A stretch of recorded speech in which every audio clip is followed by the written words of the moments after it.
his heirs and successors according to law. So help me God. It's happened before, but it is nonetheless still rather extraordinary that somebody who was only elected or officially sworn in as an MP less than 24 hours ago, in 3 weeks' time, is going to be running the country. Yes, I think it is rather extraordinary. I think the issue isn't whether someone like that should automatically have to hold a general election. If Andy Burnham wants to introduce major changes to our constitution, he's talked about overhauling the House of Lords. He's also talked about overhauling our electoral system, bringing in some form of PR. I think if he wants to do any of those things, he needs a mandate from the public to do them. To try and do them without calling an election, I think, would be a constitutional outrage. I've got an interesting tweet. There's always a tweet, Julia. Yep. If I can just read this out to you from Andy Burnham 3 years ago. We need to start demanding a general election at the end of this Tory leadership election. Well, well, well. That was Andy Burnham actually 4 years ago in 2022. So we're saying stick by your word, be consistent, Andy, and when you're Prime Minister, call a general election. Look, the battle is really on, though, for number 11. Who's going to be the Chancellor? Ed Miliband, don't forget, has played an integral key role in this coup, and it is a coup because no one apart from 25,000 good people at Makerfield have voted for this guy. Yeah. So he's played a pretty integral role in undermining Keir Starmer. Keir Starmer and Ed Miliband aren't really speaking. He's going to want a big reward. But, he is, probably the most left-wing person in the government, and he will spook the markets. Lou Hay, I mean, the reality is, look, she served her time. She was cast out of government. The reality is, as you said, she has been central to his campaign. She was central to his campaign in Makerfield. More broadly, she's been central to his campaign to enter Downing Street. He owes her, and she will definitely get a role. I'm not. What do you say to the people that have texted me in their droves this morning? This is a really a corny sentence, but it's true. That lawbreakers can't be lawmakers, Dan? Yeah, I mean, but the reality is she's going to get a job. So the answer is yes, they can.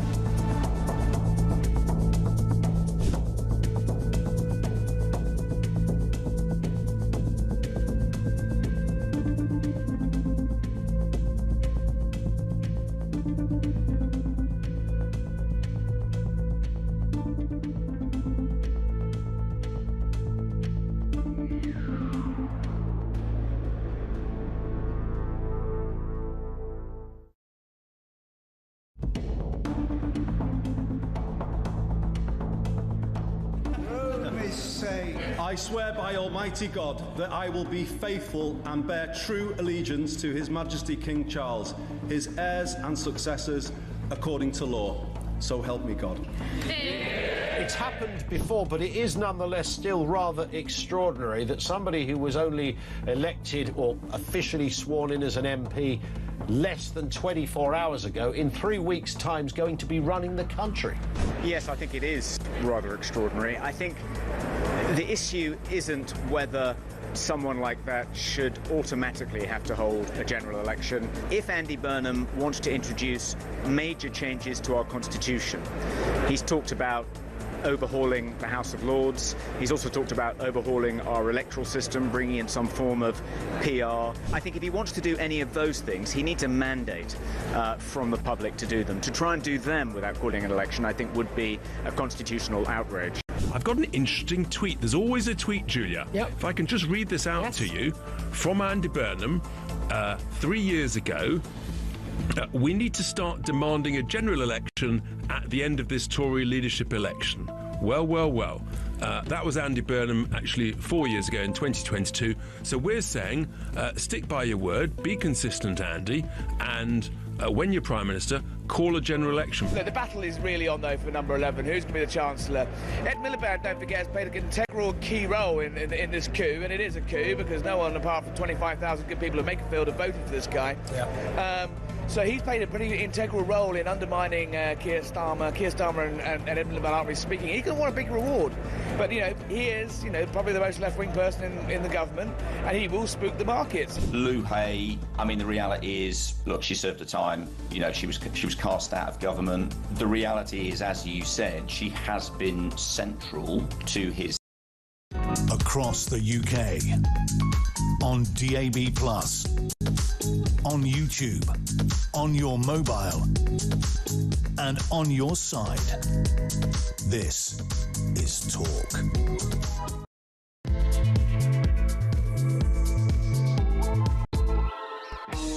Hello, good morning. Happy Scorchio Saturday. It's sweltering in these studios, seriously. I'm feeling a little bit, what is the word? Grumpy? Finicky, moody, irritable, because it's just so hot and sticky. You just go, oh God, I just want to be sitting on a beach with a pina colada. And I think the air conditioner's packed in. So bear with me if I keel over and start sort of, dripping and melting all over the desk. And if the lack of air conditioning doesn't do it, the news stories will, because I am getting rattled. I'm getting very fed up with the way things are going in this country. Mainly the death of democracy. I mean, am I the only person who is sitting here day after day going, what is going on? How are we just anointing new prime ministers, talking about 10-year plans, then talking about changing the voting system, cancelling elections, making random appointments of people who aren't even elected? I mean, should we just give up? Should we just drop the illusion that we live in any semblance of a democracy anymore? Demos comes from the word for people. Crassy is the word for power. Where is our power? Why aren't the people being listened to? How do we hold these people to account? When do we get the opportunity to say, no, we don't want that, we do want that, and you lot are going to listen and actually act upon it? Because not only have successive governments failed to do that, repeatedly ignoring the clarion calls from the general public to shut our porous borders, to manage the economy, to bin these luxury ideologies such as net zero, not only have they ridden roughshod over all of that, as they did our vote to be a sovereign, independent nation, they're now not even masking the fact that they do what they like without coming back to us, without any mandate, without any approval, without any recourse to what their constituents might think or feel. Oh, yes, Andy Burnham may have got 20,000 votes in Makerfield. That's 0.03% of the population of the UK. I mean, is that what we're calling democracy? That's like me plucking a hair from my blimmin' scalp and saying, there you go, that's now called Alex Phillips. What is this? Why are we having to go through this? Why are we enduring it? Why aren't people protesting about it? Where are people marching on the street shouting general election now? Are we really just going to sit here and allow someone who looks like some sort of relatively comely, pleasant northern PE teacher to waltz into number 10? Oh, no, hold on. He's not going to waltz into number 10, is he? Because he's going to move it to Manchester. Now, what is this? What is it? I can't anymore, folks. I mean, we're being way too complacent. We're being way too relaxed about all of this. We're being far too forgiving. Because what is taking place in this country, which is essentially an unbridled communist coup, is not okay. Because the minute you allow elected officials to change positions, play musical chairs, they've been doing it, of course, in the Conservative Party. This did not start with Labour. But the minute you start allowing them to, I don't know, ignore national referenda, reject and just, tear up their manifestos, bring in legislation that no one's asked for, repeatedly ignore what the general public want and need to take place in this country at an urgent level, and then just play silly sausages with, I don't want to be mayor anymore, I want to be Prime Minister, I want to move number 10 to Manchester because that's where I'd like to live and work. But what the minute you let these people conduct such tomfoolery over centuries-old democracy, we invented blimmin' Parliament. We did. What's the point in having it?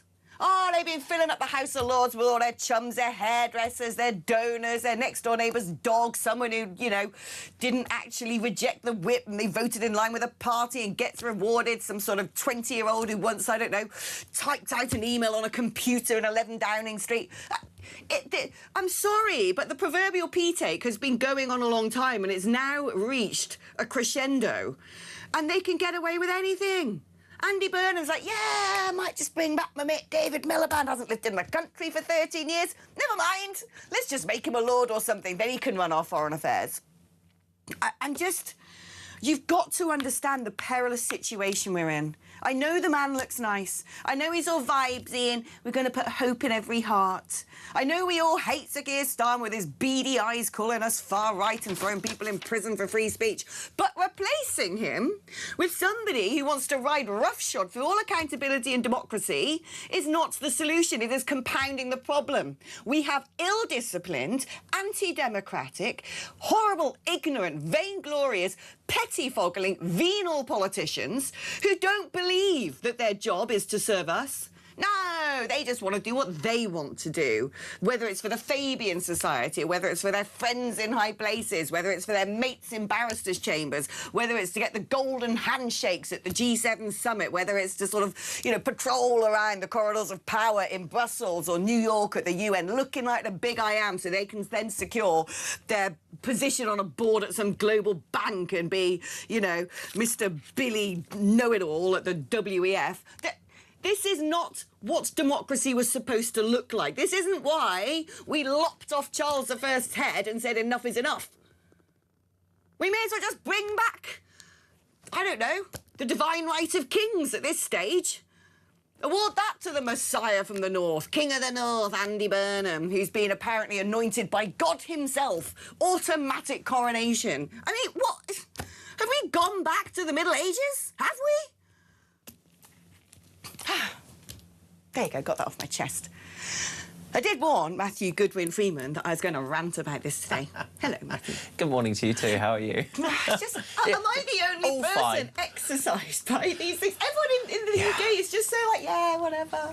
Sun's out. Well, I mean, it depends on what your opinion is on Reddit. That's the thing. That's the only place you can ever get some accountability, it seems, with the next Prime Minister of this country. What a clown system we are now in, when there are no press conferences, no questions from journalists, no actual national plebiscite to change the Prime Minister, and instead some little, like, chat thread on Reddit. I know. With, like, you know, and he's typing out his replies like he's a 14-year-old talking to his mates on Snapchat. Well, everything you said is like the downfall of the Roman Empire is what we're seeing right now in this country. Everything is falling apart, and we have this government with a massive parliamentary majority, and what are they doing? They're playing Ring Ring of Roses, who wants to be Prime Minister this week. It's actually chaos.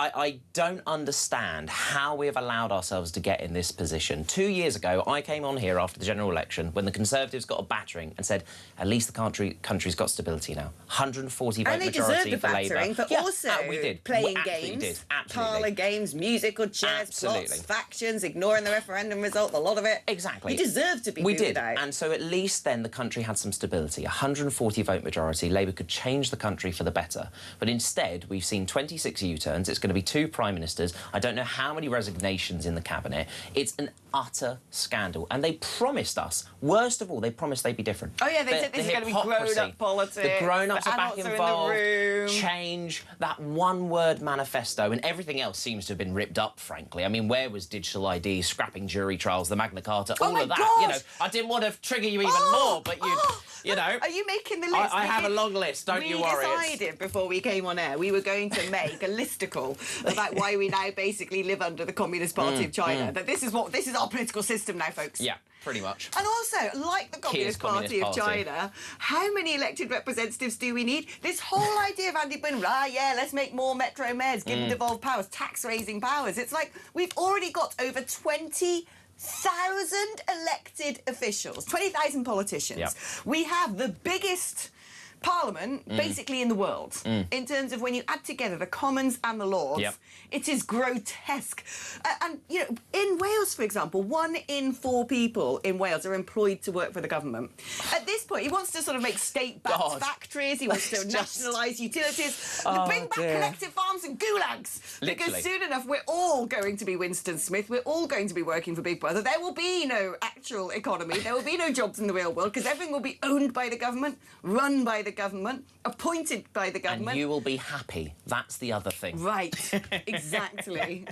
It's just chaos. Doesn't seem I'll be happy, to be honest. I don't feel like that's going to work out well for my mental health. We're going to mandate happiness across this country. That's the Labour manifesto now, it seems. I mean, no one even knows what the manifesto is because, as I said, they ripped it up the day after they got into power. Well, you just have to go on the Fabian Party website and have a little look at the things they haven't achieved yet. Yeah. Because, you know, of course, Burnham... Yet. ...is picked replaced by them. I was reading an article in the New Statesman, which is the sort of leftist magazine of choice, and it was talking about the Fabian Summit or whatever they had back in January, talking about the wolf in sheep's clothing, you know, Burnham, who famously has been a big essayist. Yeah, careful. Don't Fabians. give him a promotion to the SAS, like, seriously. He wouldn't last 2 seconds in a war zone, that man. But, you know, when you look at, essentially, you know, they've decided Starmer's not working out, he's not being able to deliver all of their agenda. No. And the agenda goes back to Blair. Yeah. You know, all the things about, you know, Supreme Courts breaking us up into regions, making us sort of like, you know, tiny little zones that can be better managed by the government.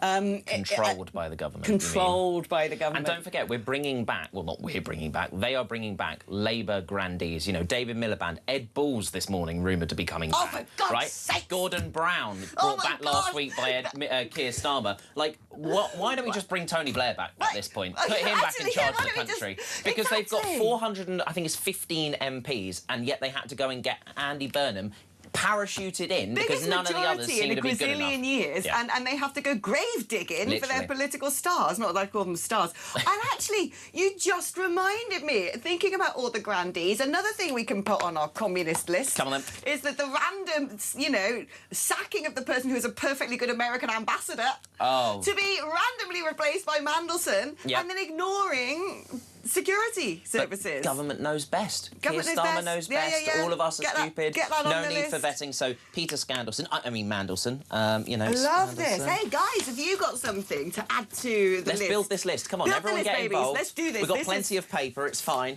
Yeah, we're doing this as All a the team trees. effort, a Saturday fun pursuit. 03444991000 is the number if you'd like to send me a WhatsApp message with your addition to our list of why there is no such thing as democracy. Democracy is dead. 8722 if you want to send me your reason why democracy is dead as well on text. Write the word talk before you explain what your addition is going to be. Now, Starmer has done an interview. His first interview since he's decided that he's just going to, I don't know, be usurped by some eyelashes.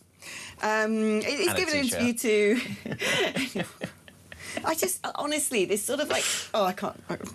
Anyways, back to poor Starmer. I love this.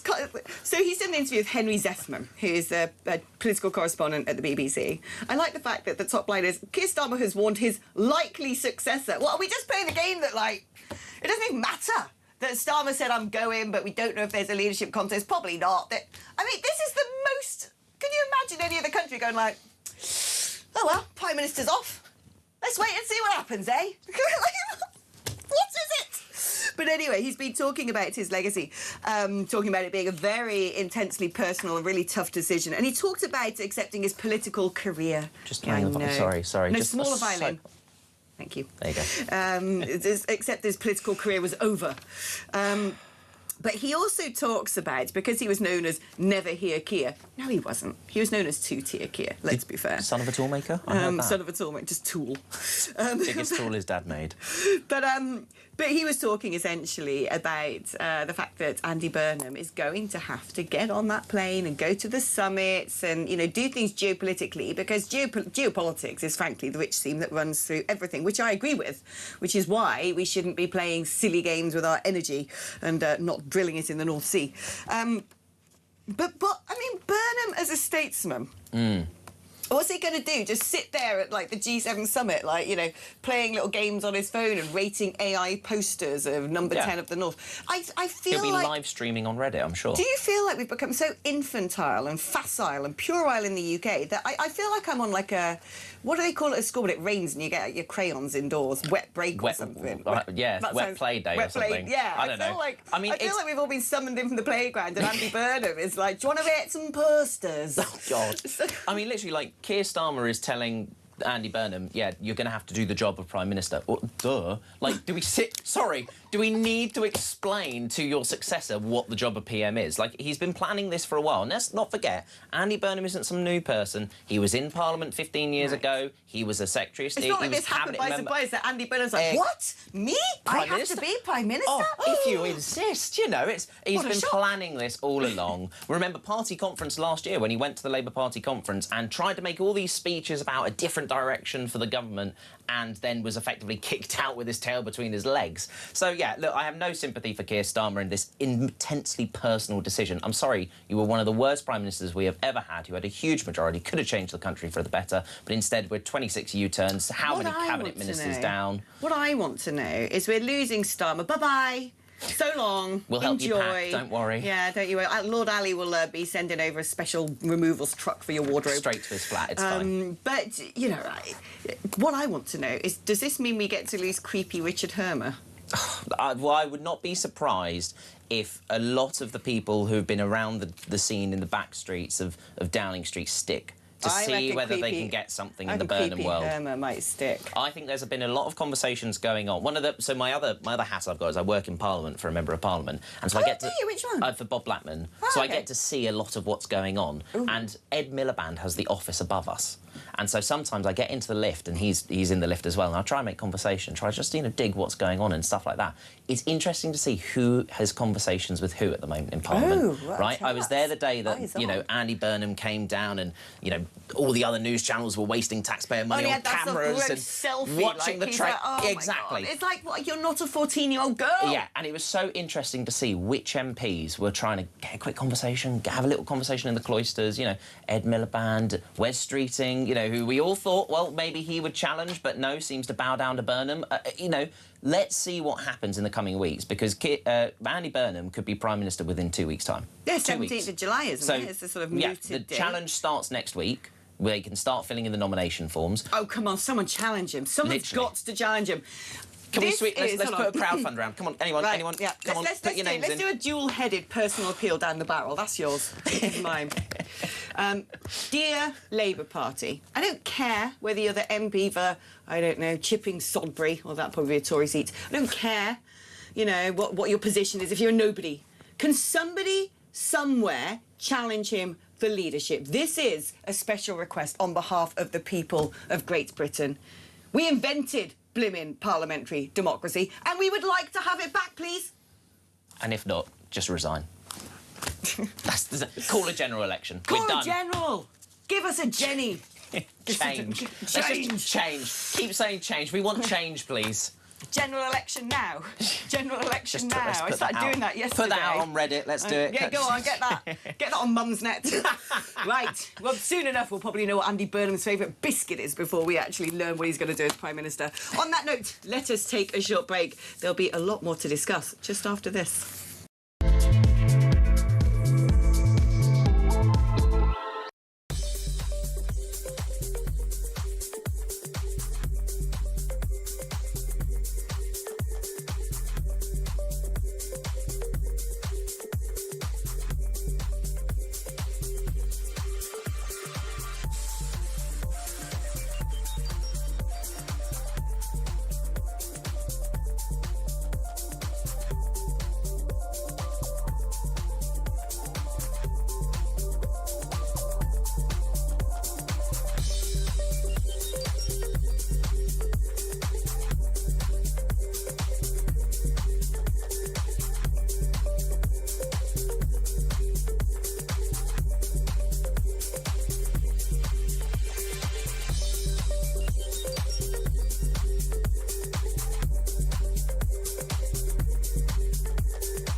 across the UK.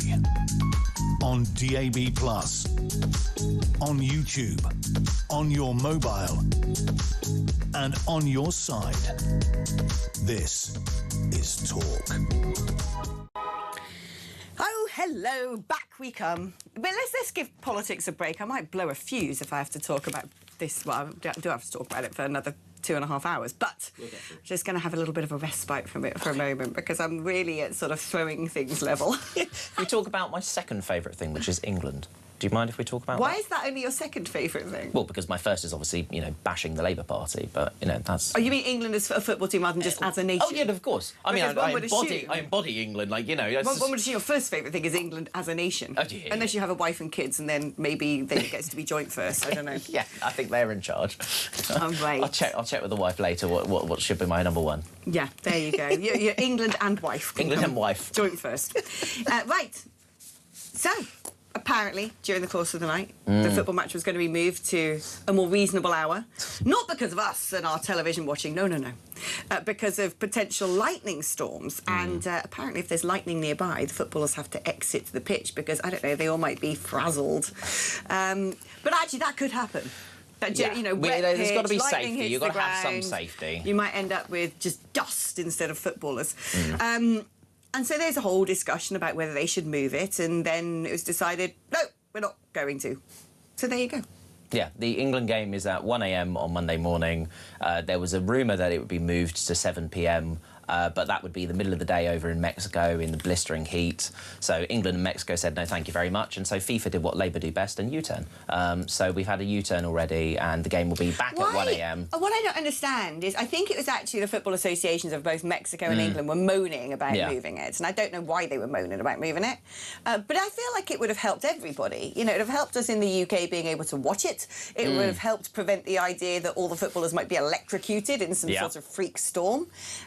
Kids going to school the next day, having had a good sleep, that sort of thing. All of that stuff, yeah. But the thing is, we have to think about the England team here. Mexico, they will be used to playing in that heat and those conditions. We won't. So moving the game to the middle of the day in Mexico's home stadium, is going to give our team a disadvantage. So, of course, we're going to fight that. But the good thing is that pubs will be allowed to open until 5 a.m. on Monday morning. So we can all go out and support our British pubs, which are having a dreadful time under the government, but we're not going to talk about politics. We'll talk about that later. Yeah, do you think this is all the Labour MPs have been banished from the pubs? I'm trying my best not to. Yeah, I'll put it back anyway. It's all I know. Politics is all I know, folks. But all the Labour MPs have been banned by their local pubs up and down the country, and now, am I allowed back in now? They don't drink. They just like their, nice, woke, non-alcoholic beers and probably smoothies or something, I'm sure. Non-alcoholic IPAs. Just don't. It'll be interesting to see what happens, but, I will be going out to the pub, I will be supporting our team, I will be cheering and then try get to work the next morning, and we'll do what we can. We'll do what we do best. I've just had a revelation. Oh, God. Andy Burnham looks a bit like a Thunderbird. Does he? Yeah, he looks like some sort of... There's something cartoonish about him, isn't there? Well, he's trying to portray himself as completely different, not a normal politician. that's why he does the T-shirt and the blazer and the eyeliner and all of that. I'm the more right-wing version of him. He's just... He's trying to be a man of the people, and it's different. I get it. But anyone would be different to Keir Starmer. So you could have put anyone in, I'm going to start missing Starmer soon. This is what happened. This is what happened when Labour came in. I started missing Sunak. I was like, can we have him back, please? Well, he was right about a lot of things, it seems. He did predict it. He wasn't left. Yeah, well, there you go. Yeah, partially. But anyway, talking about the football and this sort of, late kick-off, if we lost our minds as a nation, when everyone's like, should kids have the day off school? Should it be a bank holiday? We've only just left the group phase. It is not the World Cup final.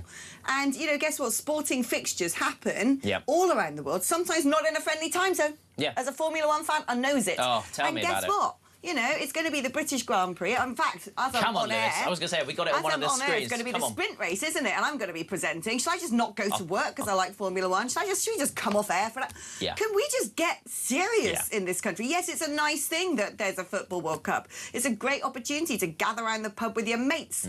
But do we have to go down this route of, but what about the kids? They can't go to school if they have to stay up to watch the football. No, they just don't watch the football. And also... Or they watch it and are made to go to to school. I mean, just stupid. Well, this is the thing. We're getting very soft touch in this country. The football match is at 1 o'clock because FIFA decided let's hold it across 3 countries on 2 different continents on the other side of the world. Fine, c'est la vie. So the game's at 1 o'clock. It's up to you what you do. Do you wake up at 1? Do you go to bed early and then wake up again? Do you stay up all night? You know, that's called personal responsibility, Manage your making life. choices. You know, do we need the government to issue a memorandum to everyone saying, right, this is what you must do. Sunday night, bed before 6 o'clock. Oh, yes, wake up, 12:30. Ever since COVID, we need to know when we're allowed out our house and when we have to stay in the house and when the kids can go to school. I mean, we have become this supine, servile, you know, sad nation who just wants to be mothered. Oh, we just want to live off the teat of the government. It's like, and the thing will be, if we win the World Cup, I'm certain that there will be a bank holiday, right? Because bank holidays you can't just chuck them out for everything. I know Scotland got an extra one because they got out of they got the first World Cup and they won their first game, but that was the first for them ever. We've won the World Cup before. Many years ago, but we've won it before. So that's the sort of bar it would be for another bank holiday. The way I see it... But don't go demanding it for everything. Oh, it's nice outside, let's have a bank holiday. It'd be nice to win the World Cup, wouldn't it? That'd be lovely. Do you know what would be nicer? Drilling oil in the North Sea. Do you know what would be nicer? Backing entities that, you know, might take us to the moon. Yep. Do you know what would be nicer? Maybe? Yeah, taking your hand out my pocket and off my neck and letting me say what I want. That would be nicer? Thing? Turning a boat round in the Channel. That would be better. Who out there would rather turn a boat round in the Channel or win the World Cup? Someone do some polling on that. That would be interesting. Boats every day. Well, we've got to. We've got to protect this country. And at the end of the day, it doesn't matter if you win a World Cup if we don't have a country to defend. What do you make out of this legislation to allow the pubs to stay open? Because people are saying, look, it's going to impact on policing. It's going to... Some pubs might go like, oh, can't do that. That's going to be knackering. And then they might feel like they're losing out on popularity and trade. I mean, is it a good thing? Is it a bad thing? Did it need emergency legislation? I mean, again, this is one of the things where it's down to each pub. They're allowed to if they want to. It's there if they need it. Some will stay open, some will choose not, whether they can staff or won't staff. But also remember, there are some people like myself who we're going to get up at 1 a.m, we're going to go to the pub and we're going to watch it and support our team. There's others who'll say, I'll just watch it at home. We can choose what we want to do. We don't need the government to tell us. So apparently, normally, individual pubs would have to apply to their local council for extended opening hours, at least 5 working days in advance. Does that mean the local councils have been like... Well, no. So I was literally looking at this the other day because one of the pubs in my ward was asking me, what do we do? The rules were with the World Cup that if the game was on started and kicked off until 10 o'clock, automatic, you're allowed to stay open till the end of the game. But for those strange games between 10 o'clock kickoff and the 2 a.m. kickoffs, you would have to apply for the temporary licence to get to stay open longer, and the councils would allow it. I mean, Christ, a council saying, no, you can't stay open at this time to watch the game, but if it was 30 minutes earlier, you would. I mean, that's a bit ridiculous. But the government decided to go, actually, do you know what? This is pointless. It is needless paper. You're allowed to stay open. It's this one-off game, and hopefully we get past Mexico and into the next round. But if we don't, then all of this is mute anyway. Are we going to have more sort of early hours of the morning games? I think the future games for us are earlier. I think, and obviously the World Cup final is at a lovely time for everybody. So it's more in the nice afternoon. I think it's like a 5 o'clock kickoff or something like that for the final. Our time. Yeah, our time. So it's like a midday for them. It's going to be not someone's time somewhere in the world. Well, they'll have a bank holiday and none of the kids will go to school. Don't worry. Oh, dear-o. Right, there we go. Are you going to stay up and watch it? Yes, I will be going to the local pub, supporting England, hoping for the best, taking the family with me. Anyone wants to join me, you're welcome to. I'll put the location on my Twitter and we'll flood the plate. No, I'm joking. God, someone said to me yesterday, what's the name of your local pub? Like, I ain't telling you that, son. Don't you be doxing me on air. I live in a Lib Dem area. Exactly. Oh, the other day in my local pub, some gnarly woman covered in tattoos. I was in the bathroom. She came up and I said... you know, I think I said something nice. There's one toilet keeper and said something nice to her. She went in. And she just went, oh, I'm not going to use the loo now. I was like, what? Okay. And she's like, you vote Nigel Farage, don't you? Anyone who supports Nigel Farage is scum. But that is... And I was like, what? Anyway, I walked outside. It's just like... Well, we can agree to disagree in this country, but for some people we seemingly can't. you know, the art of discourse and debate has been lost in some parts of this country. My local pub's the best local pub on earth. Just that one character. Someone the other day came in and started having a go at me, being leftist and weird. And the barwoman was just like, "Get out!" to them. Get out my pub. Get out my pub. Love it. Yeah, it's like they. Yeah, I got a good crew down there. Right, let's do some messages, shall we? Alex, if I had asked this question a dozen years ago, I would have been laughed at. I will ask it now. Okay. Here we go. Is the United Kingdom, its culture, its way of life, its history being deliberately destroyed by those who've been elected to govern us? Is anyone laughing now, I wonder, says Paul in Fife. Yes, it is being deliberately destroyed. There's no other... Look, I'm sorry, there's no other explanation for it. You can't willfully ignore what the people have wanted for the past 15, 20 years. Open the borders, attack Britishness, DEI, white people are evil, all of that, unless you want to culturally vandalise your country of origin. Someone's just written, warning, democracy is over. Burnham will be Big Brother. Alex, Andy Burnham is a true Fabian, a wolf in sheep's clothing. A socialist communist through and through. He really is. You've got to dig down into this Fabian stuff. He's so handpicked by them. Alex, with Parliament moving to the north under our new leader, is this a hidden pride agenda? As it will have a Wigan address. Wig and a dress. Wigan address. Yeah, it's quite funny. It looks better in writing, but I loved that, can I just say. It's now apparent that the people of Makerfield have landed us with a Marxist government and a PM who intends to tax pensioners, savers, property owners and businesses into oblivion. If we are to be persecuted, then the expenses, jolly and second homes of MPs must stop. Why can't they live in hostels? Well, quite. Every elected MP should first and foremost have aspirations of being Prime Minister, and it's disgusting there will be no challenge to Burnham. There really needs to be. Who in their right mind wouldn't want to lose a perfectly good night's sleep just to watch England in opposition for 2 hours of pure, unadulterated mediocrity? My thoughts and feelings about football shared. Right, OK, let us take a short break now. What are we going to talk about when we come back? Probably politics and crime, all sorts of ghoulish and wonderful things. Oh, that's what we're going to talk about. We're going to talk about the weird things they put in kebabs. That's after this.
Across the UK, on DAB+, on YouTube, on your mobile, and on your side.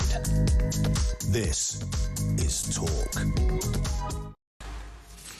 Hello, welcome back. Now, I want to play a clip first, actually, because there's a story. The BBC sometimes do actually have decent reporting, it turns out. Once in a blue moon. Once in a blue moon, you know, the stop clock is right twice a day. And recently they've had a really good go at looking at what's going on the high streets in terms of vape shops and counterfeit cigarettes and money laundering and all the rest of it, connected to serious and organised crime. But they've also been on the case of people smugglers, and a particular people smuggler who was convicted in France, apparently the most prolific of all the human traffickers that France has come across. For some reason he was, you know, convicted in France, but is no longer in prison in France. He was given a 5-year jail sentence in 2016. Out he comes, and obviously then he makes his way to Britain, doesn't he? Of course he does. He earned up to £100,000 a week moving illegal immigrants across the Channel. Anyway, Jamal is his name, Twana Jamal. He comes out of prison in France, and guess where he's gone? Gone up to Blaby, which is just outside Leicester. And he's working, he's driving a car without a licence, he's using a false name, he's claimed asylum, so we're putting him up. paying him. And he's also, not just that industrious fella that he is, he apparently looks very, very rich, and he set up a couple of vape shops, candy shops, just outside of Leicester, where clearly he is still laundering his money, one would assume. Let's have a little clip. Should we have a little look at our mate Twana, who we're putting up? Why are you claiming asylum? Why do you want to be in Britain? I've been here for a long, long time. Yeah, why? Why do you want to be in this country? Because... Oh, we didn't get the audio on our friend there. We didn't get to hear his dulcet tones. Whatever, it doesn't matter. Whatever's coming out of his mouth is probably total and utter BS. Oh, here we go. Should we give it a... Should we get a test? Let's have a listen. Why are you claiming asylum? Why do you want to be in Britain? I've been here for a long, long time. Yeah, why? Why do you want to be in this country? Because I was not safe at my country, and then I came to this country. Right, but you came to this country via France, where you spent years people smuggling. You led one of the biggest people smuggling networks. I never... We know your past. We know your past. Well, if you know that, there was... Just 1 second, I'll be back. Well, no. To you guys. No, I want to talk to you. We've waited a long time to talk to you. Okay. We've seen you driving around in this country in a car. Well, even I thought... Tell me what licence you've got. What valid... For what? For driving around in this country in a... I'm not driving. We've got photograph evidence and video evidence of you driving. What? For what? What is going on with law enforcement? We've granted this character asylum. He says he's not safe in his country. Well, go to Kurdistan. You're fine there, mate. It's a sort of independent enclave. It's very much left alone. As far as I'm aware, Erbil has lovely big shiny skyscrapers. But it's an absolute joke. Also, we granted him asylum. Is there no intelligence sharing that this man had literally popped out of prison in France, you know, a sweet second before he got on a boat or in the back of a lorry and turned up here, driving without a licence, using a false name? Somehow he manages to open businesses. How does that explain to me, from a local authority point of view, how that happens? Because my understanding is, in response to this BBC story, oh, yeah, police, where are you? Why is he not being nicked? The local authorities have decided they're going to close his premises. I don't get how this works. Why is it in every town, in every village, in every high street now in the United Kingdom, you have either got dodgy-looking nail bars, dodgy vape shops, dodgy phone repair shops, dodgy Turkish barbers, dodgy hand car washes? How do these premises, when I look at, even in my own town, which is sort of, you know, monocultural ancient Britain, there's a sort of, you know, suspect-looking shop that's opened up. I'm like, what, don't you come here? Not in the leafy green Gloucestershire Cotswolds, get out! But how do these things happen? How do all of a sudden normal shops go and it's yet another souvenir shop? This has got to be council level at some point. So a lot of this is where government forces things onto local authorities. So we've just seen in the last week these houses in this council area being taken over for asylum seekers and given to them. That again is where government will decide, no, we are putting them here, we are buying them, we are compulsory purchase ordering them, these are going to be for us. We're not using hotels anymore. Don't worry, they're down your street. Right? That's the accommodation. What about the shops on the high street? Now, on these, what has got to happen here is, again, the red lines, the amount of red line in government, in local government, national, whatever, of, well, it's not our responsibility, it's yours, or it's not yours, it's theirs. I mean, as you've seen here, there is evidence of this guy driving around without a licence, running what we all know are going to be money laundering sites. But where are the police? Well, he even says, no one touches us here. Even the police won't stop me. And he says, I don't care that I've been arrested. He knows he can play the system. Everything. There is no accountability. There is no system, basically. Well, there's only the system they want you to have. That's the problem. But this is what I don't understand, right? I've never tried to open a shop on the high street because, well, that's not my bag. I don't really care to vend products. If I wanted to open a shop on the high street, let's say a nail bar, what is the process? Surely, do I just find a commercial premises and go, there you go, sign a rental contract, that's mine now? But surely there's got to be some sort of... You would have to go through licences, you'd have to go through paperwork, tons of documents, all those sorts of things. But the question is going to be on who checks it. And as you said, the data sharing... signing off on this stuff? Well, exactly. When people come to this country on our sandy beaches with their little rubber boats, who's there arresting them and taking their fingerprints? Because I have to give my fingerprints when I go across the border. Yeah. Who's there then checking the criminal records to see, oh, hold on, you've been arrested in France. Oh, hold on, you're a people trafficker. No, thank you, we don't want you. And on the back of a cargo plane and off you go. Explain to me the high street thing. I don't get this. The point is, that that's not being done, so then all of that information doesn't feed back through. No one is talking to each other because there's not doing the basics. We're not checking who the heck is coming If anyone here. is out there, right, who knows about how this works, how you open a shop on a high street, how come there are so many Turkish barbers operating in plain sight, who, with all the paperwork, if someone could explain that process, I would love to hear it, because I just don't understand that, you know, I personally could go around every town and city in the UK and point to all of the shops and premises that need to be investigated and closed. Yep. And there should just be mass raid overnight. It should just be like closed, closed, closed, closed, closed, closed, closed. Well, wasn't there that thing a couple of months ago where the government decided to do that, and I think overnight raided something like 51 premises, arrested a bunch of people? Well, that's great. Get on with it. We've got thousands of high streets across this country. Clearly you've shown you can do it, then ramp it up and tell everyone about it, because deterrence is part of it. Pass emergency legislation, why don't you? With the massive 140 vote majority they've got, right? They have proven they can do it. Deterrence is a massive part of this. If you do something like that, raiding shops on high streets, arresting people and chucking them in the back of police vans, put it all over Reddit, put that over Twitter, and suddenly people will think twice about breaking the law. If you started closing down these premises, which essentially wash money from people trafficking, it would actually be a link in the chain of the illegal immigration industrial complex. It would stymie things no end. Yes, they'd probably find other ways to launder money and so on and so forth, but it's there in plain sight. We've got trading standards, we've got police, we've got people, border force, we've got all these agencies that should be able to work together to do mass raids. The government should pass some sort of emergency legislation saying we are going to do a massive crackdown on what we believe to be suspicious, in inverted commas, businesses on high streets around the country. We are coming for you. And then, do you know what? Nothing. Tell the public about it. Put it all over social media. Tell people. Put adverts of it in France, because it will stop people coming. If people know that there is actually a law in this country and we will enforce it, and we don't care what colour, what background, what creed, what you are going up against the same rules as everyone else, then suddenly so many problems in this country would be fixed. But no, we're soft touch, we can't do that. Mustn't offend them, they're human rights, and they don't like the chicken nuggets in their home country, and all this sort of rubbish. I'm fed up of excuses. We have all gone through the worst 2 years that I can ever imagine because this government promised to be better, and instead they've been nothing but worse. But also, right, like I said, these people who get all the special treatment with our two-tier system, they don't have to live by the laws that everyone else does with their high street hijacking.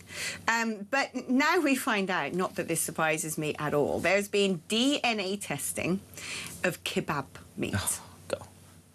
This makes me feel sick, this story. This is dreadful. I mean, that was, I remember the donkey meat scandal of the EU. Wasn't it the horse meat in Tesco's donkey. mints as well, or something a few years ago? I don't know if it's whether it's going to be... Let's not blame a particular supermarket. I don't want their lawyers on my case. Available. You know, various people got caught up in, being drawn into the horse and dog meat scandal. Not dog meat, donkey meat, because of EU open borders.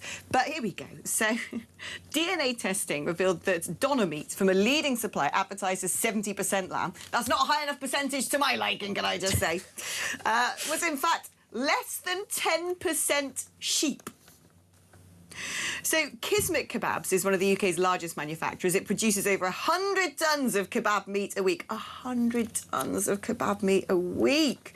It was fined £500,000 last month after admitting to a fraud that dates back to 2021, which the company is estimated to have made £6 million. Anyway, trading standards officers in Swansea, out they come, they exist after all, great, started to carry out random tests on doner meat in takeaways around the city from 2020. There was one particular factory where it was reportedly discovered no lamb was being delivered. None at all. So what is in this stuff? I mean, what are they putting in here? The worst this thing is the about scary this. part. So we've got... so in goes... Here we are. Goat. That's all right. Beef fat. I suppose that's all right. Chicken drumsticks.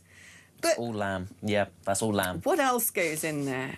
I mean, you know, there was that horrific suggestion that when it comes to the disappearance of some of the girls in the grooming Kismet gangs. bills itself as the name you can trust, apparently. I don't know how. I think they may wish to change that name, the name you can't trust, it seems. But, I mean, the worst thing about this is The testing took place in 2020. That's 6 years ago.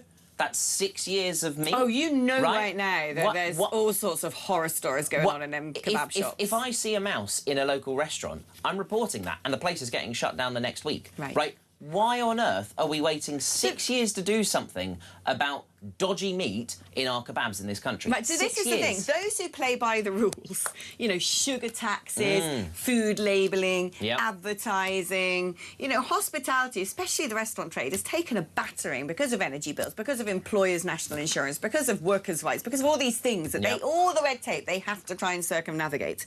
But that's all right. If you're making a kebab, just put your granny's carcass into it.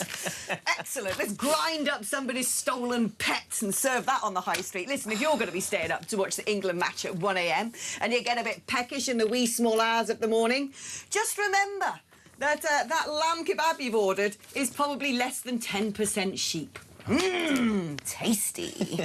Right, let's take another short break. Lots to talk about today. When we come back, we're going to be getting even more hot under the collar when we learn the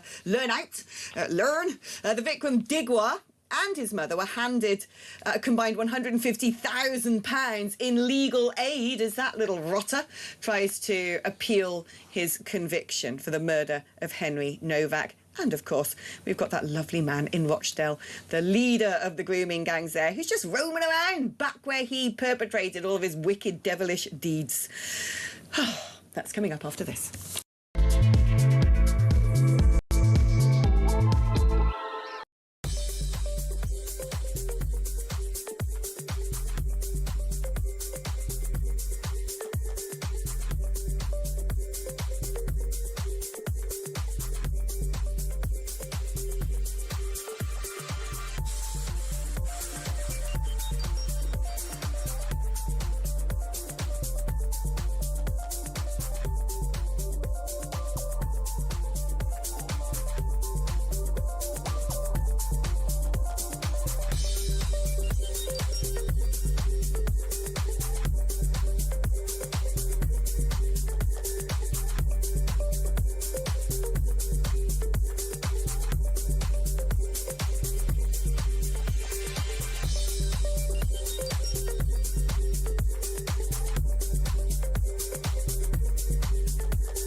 Across the UK, on DAB+, on YouTube, on your mobile, and on your side.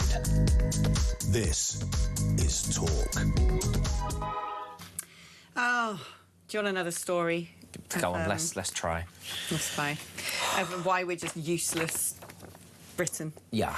So, talking about Shabir Ahmed, who is the Pakistani ringleader of the Rochdale grooming gang, apparently, so he was jailed for 22 years for 30 child rape offences. That is still not a long enough sentence. Should be imprisoned for life without release, I think.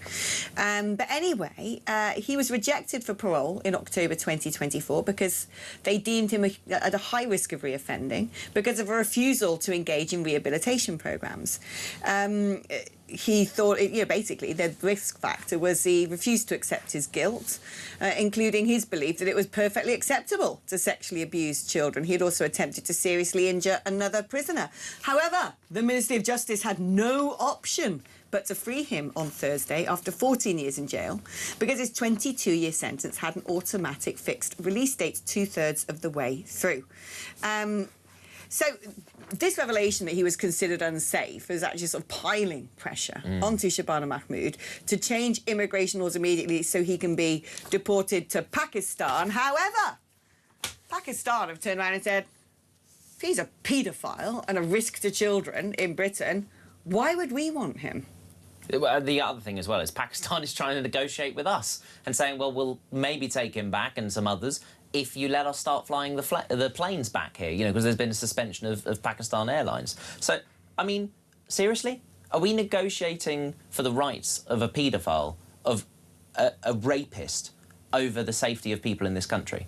Like, change the law. Shabana Mahmood, change the blooming law. You have a 140 vote majority. Just do it. Because this guy, as you say, should never be allowed out of jail again. Should, frankly, I hope, have a dreadful time in jail. But instead, it'll be cushy. He'll have his mattress. He'll get his food, his 3 meals a day. He'll be given freedom and whatever he wants. But no, he's been released back onto the streets where he was abusing. And I'd like to know if his victims were warned. If they were actually told beforehand, by the way, I'm really sorry, but he is going to come out and there is nothing we can do other than maybe a tough decision of changing the law. I mean, it's interesting, isn't it, looking as well, this other story about the fact that apparently the UK is prepared to sanction Pakistan over the Rochdale grooming gang leader. It could use visa sanctions to force Pakistan to take back Shabir Ahmed. Or other penalties understood to be under consideration include financial sanctions, or get this, withholding some of the £50 million in foreign aid that we give to Pakistan every single year. I mean, look, on this one, I'm minded to slightly take the side of Pakistan. I want all these people to be deported. I want them gone. And frankly, if we're giving £50 million in aid to Pakistan, do your bit, help us out, take these people back, because we don't care what might happen to them in your country. In fact, we'd rather like to think that they face a justice that they didn't back home. But you're kind of after, if Pakistan was like, here's some pedos, do you want them back? If Thailand was like, do you want a bit of Gary Glitter in your country? Yeah, you can understand why a nation would be... It's a bit like us and what's her face, Shamama Begum. Oh, God. Do we want her back? No. So you can understand why Pakistan is like, why would we have him? He gave up his Pakistani citizenship. You gave him British nationality. It's your problem now, and you can understand why Pakistan would say that. But at the same time, 50 million, my friends. Yeah. 50 million. Let's start using some of the levers that we have as a country. Let's suspend that foreign aid. Let's start talking and actually acting tough. And frankly, if we are stuck with the guy, if the guy is going to be here, then let's change the rules and the laws so that he actually faces just punishment. He was sentenced to, what was it, 22 years. Well, why doesn't he spend those 22 years? I'm sorry, get rid of the 2/3 clause. But that's such a weird thing. What's the point in giving a sentence if it's never going to be the actual sentence? Get rid of the 2/3 clause. If you still think he's a risk, then he's a risk. Actually, life should mean life. I'm fed up of people being let out early. Now it's getting worse, obviously, with David Whammy making it even shorter, because apparently we don't have any spaces in this country's jails. Well, maybe build some more prisons. Yeah, how about emergency legislation to build a load of prisons now? We could pop up Nightingale hospitals within a week during COVID. Yeah. Well, let's pop up some detention centres. Let's pop up some deportation centres. Let's actually do things like that in this country instead of just talk and pass meaningless legislation. This is ridiculous. We're in 2026, in modern-day Britain, supposed to be one of the greatest countries in the world, but instead we're allowing a Pakistani rapist to dictate to us what we're going to do. We need to just get rid of so much legislation. The problem is every time we've got a new government, they come out with new things, new pettifogging, new quangos, want this regulation, that regulation, as well as making our own. We import them from the EU. We didn't scrap anything when we left the EU. We should have dumped all of their regulations. Where was it? We need to basically go through everything now that sits in the canon of UK law and just go, gone, bins, done, doesn't need to be replaced. Doesn't need to be replaced. Because there's so much red tape, so much bureaucracy. That's probably the main reason why we can't build half the things we need to build. I mean, look at HS Blimmin' 2. That thing drives me mental. Oh, anyway, let us take a big, delicious, juicy, full-fat break right now. Put the cafetiere on or fill up the kettle. Reload, because there's 2 more hours of venting and communal catharsis to come. If you want to get in touch with the programme, 03444 991 is the number to call. You can send me a WhatsApp on that as well. 87222 on text. Write the word talk before you send your message. We are going to be back, joined by Mark Littlewood, just after this.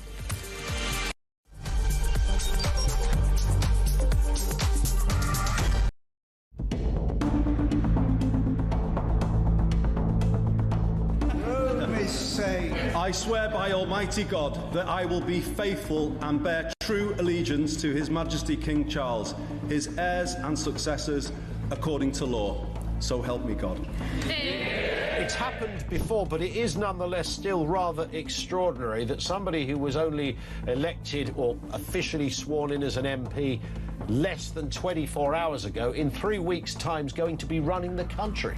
Yes, I think it is rather extraordinary. I think the issue isn't whether someone like that should automatically have to hold a general election. If Andy Burnham wants to introduce major changes to our constitution, he's talked about overhauling the House of Lords. He's also talked about overhauling our electoral system, bringing in some form of PR. I think if he wants to do any of those things, he needs a mandate from the public to do them. To try and do them without calling an election, I think, would be a constitutional outrage. I've got an interesting tweet. There's always a tweet, Julia. Yep. If I can just read this out to you from Andy Burnham 3 years ago.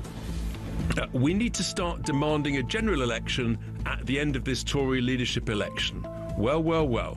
That was Andy Burnham actually 4 years ago in 2022. So we're saying stick by your word, be consistent, Andy, and when you're Prime Minister, call a general election. The battle is really on, though, for number 11. Who's going to be the Chancellor? Ed Miliband, don't forget, has played an integral key role in this coup, and it is a coup because no one apart from 25,000 good people of Makerfield have voted for this guy. Yeah. So he's played a pretty integral role in undermining Keir Starmer. Keir Starmer and Ed Miliband aren't really speaking. He could want a big reward. But, he is, probably the most left-wing person in the government, and he will spook the markets. Lou Hay, I mean, the reality is, look, she served her time. She was cast out of government. The reality is, as you said, she has been central to his campaign. She was central to his campaign in Makerfield. More broadly, she's been central to his campaign to enter Downing Street. He owes her, and she will definitely get a role. I'm not. What do you say to the people that have texted me in their droves this morning? This is a really corny sentence, but it's true. That lawbreakers can't be lawmakers, Dan. Across the UK, on DAB+, on YouTube, on your mobile, and on your side. This is Talk.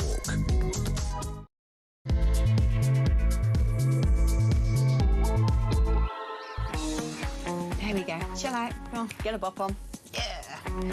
We're going to start off this segment happy because, light and shade, it's all about that in this business. You want the tones, the dark, the miserable, the brooding, the grim. And then the happiness and the positivity, it's all going to be okay because we've got each other. That's why we play the gentle musical bed as we gently lift off segment 2 for takeoff. Because that plane is about to hit some turbulence, people. It's going to hit some turbulence because we have been working on our Why Do We Now Live in a Communist Dictatorship list. Shall we let's present our listicle to the public, and then we'll ask Mark Littlewood when he joins us very shortly to add to it, see if he can come up with more things. And also, where are yours? Want to know your additions. So here we go. Without further ado, come on. So, under the header of centralisation of power, so government knows best, We're bringing back old MPs and lords, the unelected lords as well. Unelected appointments, packing the lords. jobs for the boys. Nationalisation of all the utilities, because clearly the government runs things better than private states gotta run enterprise. everything. We've talked about the English Devolution Act. You might as well have local powers, but actually we want to veto it. So, like planning, for example, now not going to exist in local councils. Oh, so you pretend that the local authorities have got various decision-making apparatus, but they don't, because the government just goes, no. And then also manifestos. They used to mean something, but nowadays it's not even worth the paper it's written on. You can just basically get elected on a manifesto and then change it on day 2, it seems. Free speech, online regulation. Oh, yes, of course. We've all been put in prison for saying hurty things. This shirt needs to be pixelated, please, actually. Can you guys do that? Because I'm going to go to jail at the moment. You need to sort of cover and both, the pin. Oh, my God. both flags. Just blur me out. I'm not here. Digital ID. Where was that in the manifesto? Where on earth and who the hell consented to that? The thought police, you know, put something on Twitter, bye-bye, down the gulag. But apparently you get let out early if you rape our British children and girls. Say lovely. Suppression of judicial jury trials. Oh, yeah, get rid of jury trials. That's very common. I would say the jury's out, but they're not. They're scrapped. And facial recognition. You know, obviously the rollout of facial ID. Now, I understand some people like it, and I understand it can help to catch criminals, but then, you know, they get let out of jail quickly, so it's pointless. The party knows best system, so the voting age going down to 16. So gerrymandering, you know, the plebiscite. 13-year-olds at the moment will be able to vote at the next general election. 13-year-olds. When I was 13, I don't even know what my thoughts were on politics. New Prime Minister, no general election, despite them saying that there should be a general election if there was a new Prime Minister. The Tories, exactly. No elections, changing the election system, so looking at getting rid of first past the post. Well, we had a referendum on AV, so where's the referendum? Oh, but they just changed it in Wales like that. Where's the referendum on getting rid of first past the post? You were talking about in Wales, the changing plebate. What was that? Yeah, they did. They just sort of changed the way they did it. Yeah, the new system in Wales. The new system in Wales, you know, where this is... Put a cross next to a box and then we'll pick who we want anyway. Make sure that the left always maintain control, basically. And then, ironically, literal relations with China is another way in which we've become the communist state.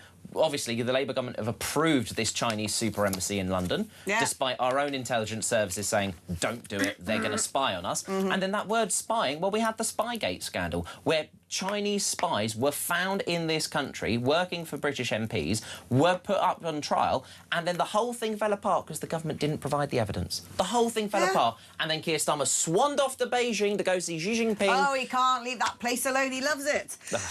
So not too so far, but there's plenty of space to add some more. There's plenty of space to add more communist traits. Right, let's speak to Mark Littlewood, Director of Popular Conservatism. Good morning to you, Mark. How are you doing in communist Britain? Well, I'm fortunately presently in slightly less communist Mallorca in Spain. So I spent the last couple of weeks watching Britain become more and more communist from afar. But I am returning next week, Alex, to help you in the good fight to make us a free country again. Oh, it is mad, isn't it? I mean, do you think that the absurdity over the Burnham stuff, like, everyone's just treating it like this is normal? Like, that's OK. You could just change Prime Minister to a man who once upon a time was just Greater Manchester Mayor and now decides he's going to come in, give himself some sort of 10-year mandate, not answer questions from the media, move his operation up to Manchester. Am I the only person who is just, you know, screaming into a vacuum going, this is crazy? Yeah, it's an oddity, this one, a bit. But it is worth remembering that, assuming Andy Burnham does become Prime Minister, which looks like a 99.9% recurring certainty now, he will be the 6th of our last 8 Prime Ministers to become Prime Minister without a public vote. He will be the 6th of the last 8. Some of them have then gone on to win an election, like Boris Johnson, for sake of argument, but only 2 of our last 8 Prime Ministers would have risen to the highest office in the land in virtue of winning an election from opposition. But the oddity here, of course, is that this man wasn't a member of Parliament at the last election. He's been parachuted into a by-election. And the biggest thing of all is he seems to have a manifesto that is very different to the Labour Party manifesto of 2024. So I don't mind so much if you change personnel, but I do mind if you change policy without a mandate. And that seems to be what's happening. Labour were voted in on their 2024 manifesto. We are now going to get a completely different, cooked up, Andy Burnham manifesto of 2026 that has never been endorsed by the electorate other than a few thousand people in Makerfield. That's pretty curious. See, I do mind this whole change of personnel thing. I do mind, and I tell you for why. Because even though we have a party democracy system, so yes, you know, you vote in a party and their manifesto rather than an individual with executive powers as if it was a presidential campaign, it is this sort of spirit of the law rather than the letter of the law on this. It is a sort of sense of protocol and what is good and right and just. Because what we have seen repeatedly now in politics is we run presidential-style campaigns. You know, the Conservative Party barely make a noise about the Conservatives. It's just Kemi. Like one name, like she's a Brazilian footballer. Kemi this, Kemi that. Same with the Green Party, it all became Polanski. The Makerfield by-election was all about Andy for us. You know, we are running this system where we're making people pick their parties based upon sort of presidential campaigns. They're turning around, sort of, you know, moving the deck chairs around as the ship sinks. And it's just this spirit of democracy that how can it be the case that we keep changing Prime Minister? The whole thing collapsed after Brexit, after we didn't vote the way that the establishment wanted, and then they brazenly and audaciously tried to reverse that result and then subsequently failed to deliver any of it. And it's almost as if now they realise they can get away with doing whatever they want, gerrymandering the system, changing the person in power, not obeying the manifesto. And so this is where the rot has started to set in. We didn't used to do this. It was understood that if you were going to change the man at the top, you probably had to go back to the people. Although Blair and Brown was a, you know, a different situation.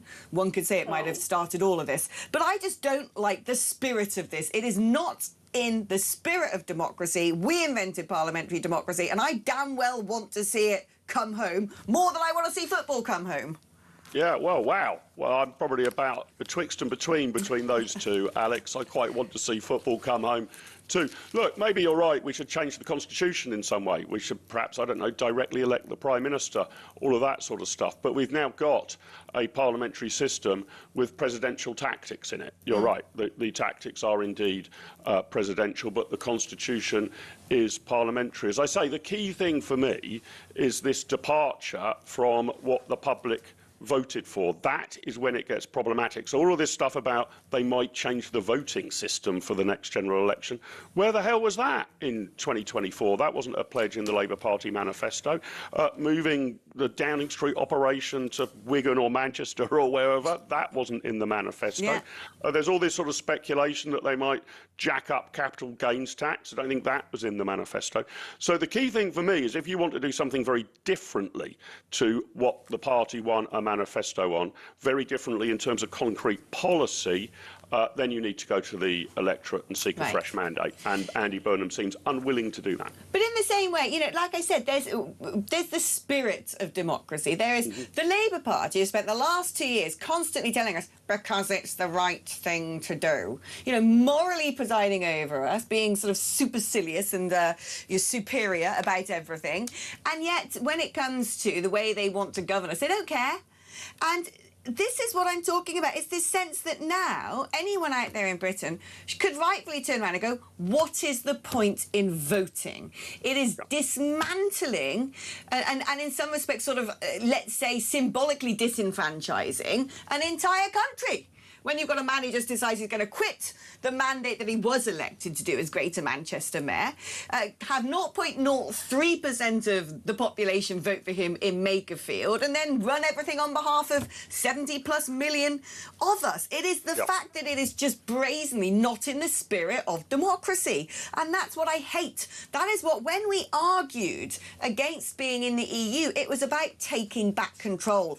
It was this sense that we were being ignored, that we were being trammelled, that we were being taken for granted, that we were being played like fools, that they didn't care about us, they weren't serving us, they were serving everybody but us. That was what the whole Brexit referendum was all about. It was a scream from the general public that we'd had enough. And what's happened since then is completely the opposite. They listen to us less, they take us for granted more, they're downright disgustingly rude about us for the most part if they're not throwing us in prison for opposing their particular ideology. ideologies. And so this is where you think, you know, the rot has set in now. Where does this stop? Could, for instance, Burnham, when he becomes Prime Minister, because let's be fair, we've all been told he's going to be, you know, Sky News and their friends decided he should be the next Prime Minister, and there you go, hey-ho, it's happened. But could he, without recourse to the general public, actually change the voting system? Because he hinted at it on Reddit. Apparently that's the new place to be held publicly accountable. And I don't think it necessarily has to go to a referendum, does it? Because I don't think it did in Wales. No, it needn't. Parliament is sovereign. So theoretically, Alex, Parliament could change our Prime Minister every week, change the voting system every week. What he's likely to run into there is the House of Lords, a very flawed structure, I accept, something I'd like to see an awful lot of reform of. But there is this thing called the Salisbury Convention. And that means that if you are putting forward something that was not in your manifesto and is not directly a finance bill, like a budget, the House of Lords is empowered to block it and send it back. And they can keep delaying it for 2 years before the Parliament Act is triggered and the House of Commons gets its way. So I suspect if Andy Burnham decides he's got a few tricks up his sleeve, that a reasonable person would say, you never had a mandate for this, he will be frustrated in the House of Lords. And for all its flaws and all its faults, that is basically its role in the Constitution. But if it's got a time frame of basically just 2 years, he's still got 2 years on the clock, right, with the current Labour Party mandate. Yep. What is stopping him, therefore, from suddenly going... Because I used my good old friend Mr Grok this morning, and I said to Mr Grok, dear Mr Grok, looking at averaging over the polls, the last 10 national polls, looking at all the political parties in the UK, war game a general election being held tomorrow under first past the post, under PR and under AV. How would it look? And it did its sort of algorithms and its calculations, and what was patently obvious was first past the post would probably mean either a Reform majority or a Reform Conservative coalition. Anything else basically hands the levers of power to the left wing in perpetuity. And so what is stopping, considering the Labour Party have a huge majority, you've got plenty of Lib Dems in there who desperately wanted PR for a long time for this very reason, the Green Party who would push for PR. What is stopping Mr Burnham coming in and saying, right, we're going to move to, that we live in divided politics, it's a multi-party system now, the right thing to do is to move to a system of PR, and then even if the House of Lords tries to frustrate it for 2 years, it will still end up back in Parliament with the left-wing majority and could well be passed before the next general election. And I can't see why they wouldn't do that, because they're doing everything else with the franchise, votes to 16-year-olds, trying to cancel local elections. This is how the left operate. They don't want to play fair. They just want to win and control. Yeah, it'd be a couple of things there, Alex, and far be it from me to disagree with your very good friend, Mr Grok, who I accept is knowledgeable on a very wide range of issues. But I think there are two things. Look, I'm not being... I don't want to be complacent about this. I think your concerns are well-founded. However, there are two things that kick in. Firstly, I think there would be a monumental public backlash to anyone who attempted to change the electoral system without a full public mandate. Do you think so? Because I feel like we've given up backlash now. No, I don't agree with you. In fact, the electorate are more volatile than they've ever been in our lifetimes, Alex. Used to be the case that if you won a majority of 80, as the Conservatives did in 2019, you were basically guaranteed that you'd win the next election. You might lose a few seats and have a smaller majority, but a majority of 80 was considered rock solid for 10 years in office. Labour, 5 years later, win a majority of, 160? That's considered beyond rock solid. You're going to be in for a generation. Now, looks like they could lose that. So I think that the electorate, what's the best way to put it, have become a lot more polyamorous, right? The idea that I always vote for Party X, my parents always voted for Party X, I will vote for Party X to my dying day. There are some voters like that, but many, many fewer. So I think there would be a backlash. The second thing is, if you did change the electoral system to PR, and this is where you're your good friend Mr Grok might have got it wrong or may have laboured under a false assumption. I think the party system would change, right? So a lot of the stuff that, say, the Liberal Democrats say, oh, vote for us in this particular seat because under first past the post we're the only people that can beat that party, those arguments disappear totally. It becomes potentially, depending on the form of PR you get, easier for new parties to be set up that would then have a chance of getting 5, 6, 8% of the vote, clearing some sort of threshold and getting into Parliament. So all bets are off, I think, both in terms of the public backlash and the party system could radically change. I don't think you'd see the same opinion polling data. If we had a new electoral system, people would change how they operate. But worth keeping an eye on. I agree with you. I'm not going to be anything other than eagle-eyed on this jiggery-pokery. But I think there are a few shots in our armoury if Andy Burnham's stupid enough to go for it. Oh, I hope so, because the problem with the left is they've got very well-funded Be Kind campaigns. That means Mrs Miggins, who loves her Waitrose shopping, suddenly goes, oh, PR is the way they do things in Germany, and the EU always gets everything right. Ooh, you know, they'll just get really excited about it. And we'll be there going, no, we need first past the post. And it's like, no, you're monstrous, you're outdated, you know, this is like some sort of feudal-led system.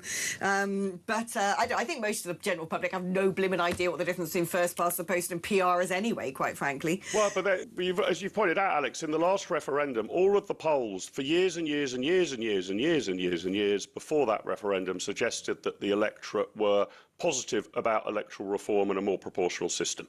When there was a debate about it and when it came to a crunch, they threw it out overwhelmingly. It was about a 2-to-1 vote to retain first past the post rather than going to AV. I remember what helped in that instance was the presence of the BNP. And everyone was like, oh, well, if we go to AV, we're going to have Nick Griffin's lot in Parliament. That was if I remember as well, it was also seen as jiggery-pokery by the Liberal Democrats to change the system such that they would basically permanently be the junior coalition partners. But, Alex, look, I had one thing I wanted to add, not just to your list of communism, but right to the top of your list of communism, may I? Yeah, oh, God, yeah, that's what we got here for. Yeah, this is, in my view, the biggest one. This should be right at the top of your list. Look, Matt's poised with his pennies. I've never seen someone so eager. I'm ready. What is the proportion of total income in Britain that is spent by the government? It is getting towards 50%. It's not quite at 50% yet, but it's getting towards it. And if we're to believe the Burnham plan, it could be at 50% by the next election. That's to say, 50p in every pound spent in Britain will be government expenditure, not private individual expenditure. Half of the economy will be the state. Now, why do I put that at the top of your list of communism? In East Germany, it was about 65%. In the Soviet Union, it was about 70%, according to most economists. And we are going up and up and up. The fastest growing economies in the world, it's about 20% historically and today. So we are closer to the Soviet Union than we are to the fastest growing capitalist countries in the world. That's number one on my list of communist facets of the United Kingdom. You are absolutely right on this, because Burnham also wants to see, doesn't he, you know, further devolution, more metro mayors, more apparatchiks and pen pushers and bureaucrats. He wants to nationalise utilities. He wants, you know, the reindustrialisation to be government-backed warehouses. Just bring back collective farms already. We know what you've got in store for us. What do you make of, by the way, have you seen this website? A mate of mine's developed it, actually, which is all about uniting the right, because the left wing have been extremely good at tactical voting. We saw that play out in Makerfield in many respects. Got blimmin' Carol Vorderman there from Maths Corn or whatever it is, doing the sums, telling everyone on the left how they need to vote to stop reform. And my friend has created a mechanism, a website, where you can look at your constituency and decide who you should cast your vote for if you're a righty, if you want to make sure that right gets more seats than left. What do you make of that? Is that the sort of thing we need to be doing, or does that undermine the sense of sort of fair play and direct democracy? Well, the interesting thing about it, Alex, is it seems that the voters are already ahead of the political class on this. If you were to look at recent by-elections, I know Reform haven't triumphed in them, even though they've tallied up a good number of votes. But the Conservative vote in seats where Reform have seen as having a chance, or at least being the principal challengers, has absolutely withered to nothing. What did the Conservatives get in Makerfield? 2% of the vote or something? Yeah. So actually, voters seem to be quite attuned to this. Look, what I want to see on the right, maybe we end up in this sort of world in which it's obvious which seats you should vote for, either Reform or Conservative. But firstly, what we need on the right is a sense of civility across party lines. That's really what the left have got, right? That lots of Labour MPs will rub shoulders with the Greens, lots of Liberal Democrats will rub shoulders with Labour. You know, they'll coordinate their activities together. They'll, you know, nod at each other, help each other in the chamber. And unfortunately, on the right, I think we've got pretty poisonous relationships between Reform and the Conservatives. And of course, you've got Rupert Lowe's gig as well, which is all adding to the confusion. So the starting point is this, that all of the people on the right, whether in Conservative or Reform or even Restore, need to start speaking about each other in civil tones. I agree, but with this internecine warfare on the right, who is to blame? Because my take is this, Mark. I'll make this our last discussion point, because otherwise I'm detaining you far too long and I'll get in trouble. But my argument is this, OK? I've been in politics a good 20 years. I've seen what goes on. I know how things function behind the scenes. And I think a lot of this rot has come from the Conservative Party. A lot of this desperation that we have to be in control. We will go after and attack Nigel Farage. Our focus is going to be on stopping him. This has been going on since 2015. Our focus is on stopping him more than fighting against the people we need to fight at on the left. Again, same with Rupert Lowe. All he ever talks about is Nigel Farage. That's it. This whole system of let's bang and bash other competitors on the right, I'm afraid, in my opinion, is born out of CCHQ. Yeah, some of it is. There's no doubt about that. I wasn't particularly picking on any particular faction or individual. I mean, a good number of reformers, you know, have a pretty firm stance against the Conservative Party. I'm thinking of Zia Youssef in particular. And I just think, I'm not saying that the party shouldn't compete. You know, democracy is about competition. I'm just saying that it's well within the bounds of possibility that people on the right in different parties are going to need each other in the future. And therefore, I am far less interested in stop Farage or stop Badenoch than I am in stop Burnham. That will be my #1 overriding priority. And the good news is, but it hasn't yet filtered through to the, if you like, the tone of the debate and the conversation on the right, is actually those on the right have more or less coalesced around the same policy agenda. Like, get rid of net zero, get out of ECHR, welfare spending's too high. Look, I'm not saying the Conservative platform and the Reform platform in policy terms are identical. They're not. There are differences. But, my God, those differences are not huge. I always said this. People keep comparing what's going on now to when it was sort of UKIP and David Cameron, UKIP 1.0. And those two were like this. Do you know what I mean? Farage was over here, Cameron was closer to the Lib Dems and the Labour Party, and you couldn't put a fag paper between those two. What we've got now is a right wing who have all... Look, I'm going to call it Farageism, because it is. You know, he was the one who's been banging on for ages about anti-net zero, massively reducing immigration, being ostracised and vilified for saying such heinous, taboo things. And now, like you said, the right wing have coalesced around that. They're all trying to out Farage. You can't put a fag paper between the parties ideologically, but it's a huge clash of ego and a stupid, pathetic competition to see who gets to play with the toys in the sandpit. I agree with you. And I also agree with you that Nigel Farage takes an awful lot of credit for this. His influence in British politics has been, although it took him a while to become an MP and he's never been in cabinet, he has shifted the debate in British politics enormously. And he's popped up on numerous occasions to basically completely change the Conservative Party, to make the Conservative Party see common sense. And I would agree with you that he's been the principal agent of getting the right onto roughly the same policy agenda.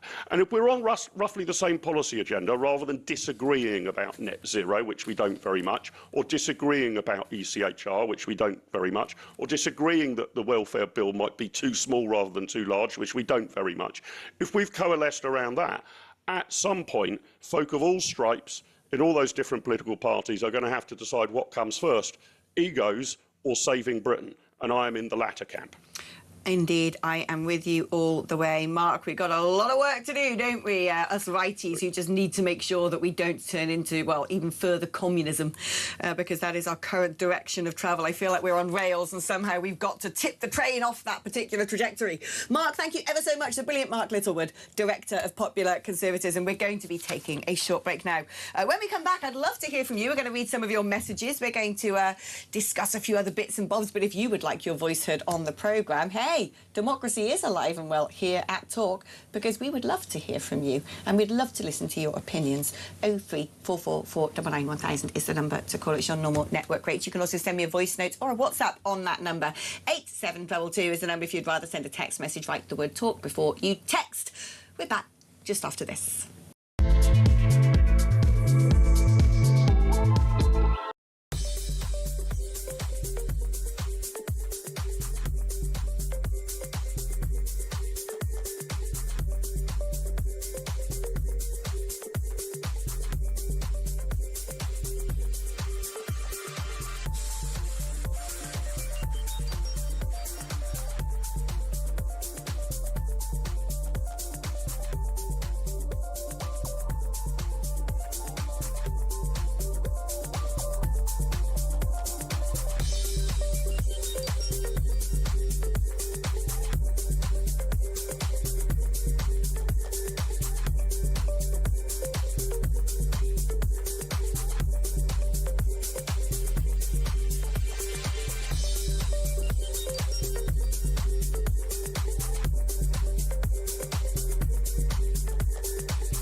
Across the UK, on DAB+, on YouTube, on your mobile, and on your side. This is Talk. Hello. Welcome back to the show. By the way, we're not doing our Saturday quiz today because, well, we could have done it actually. Normally I do a Saturday quiz with Barnsley, and we have a little musical bed and we have a bit of fun with it. Oh, but right. I must admit, I used the presence of you instead of Peter Barnes as an opportunity to not have to do my homework, because I usually have to write the quiz. And We've bashed communist Britain instead. Yeah, so that's, exactly. You know, that's been our quiz. It's been, you know, what communist do you things remember have we we went done? through an era of listicles? Yes, I remember With that. That was BuzzFeed. When did great BuzzFeed fun. go? I remember the lists we always used to get. I quite enjoyed them. I love a good list. Who doesn't love a good list? Got to. I feel like I need to make a list right now to vent.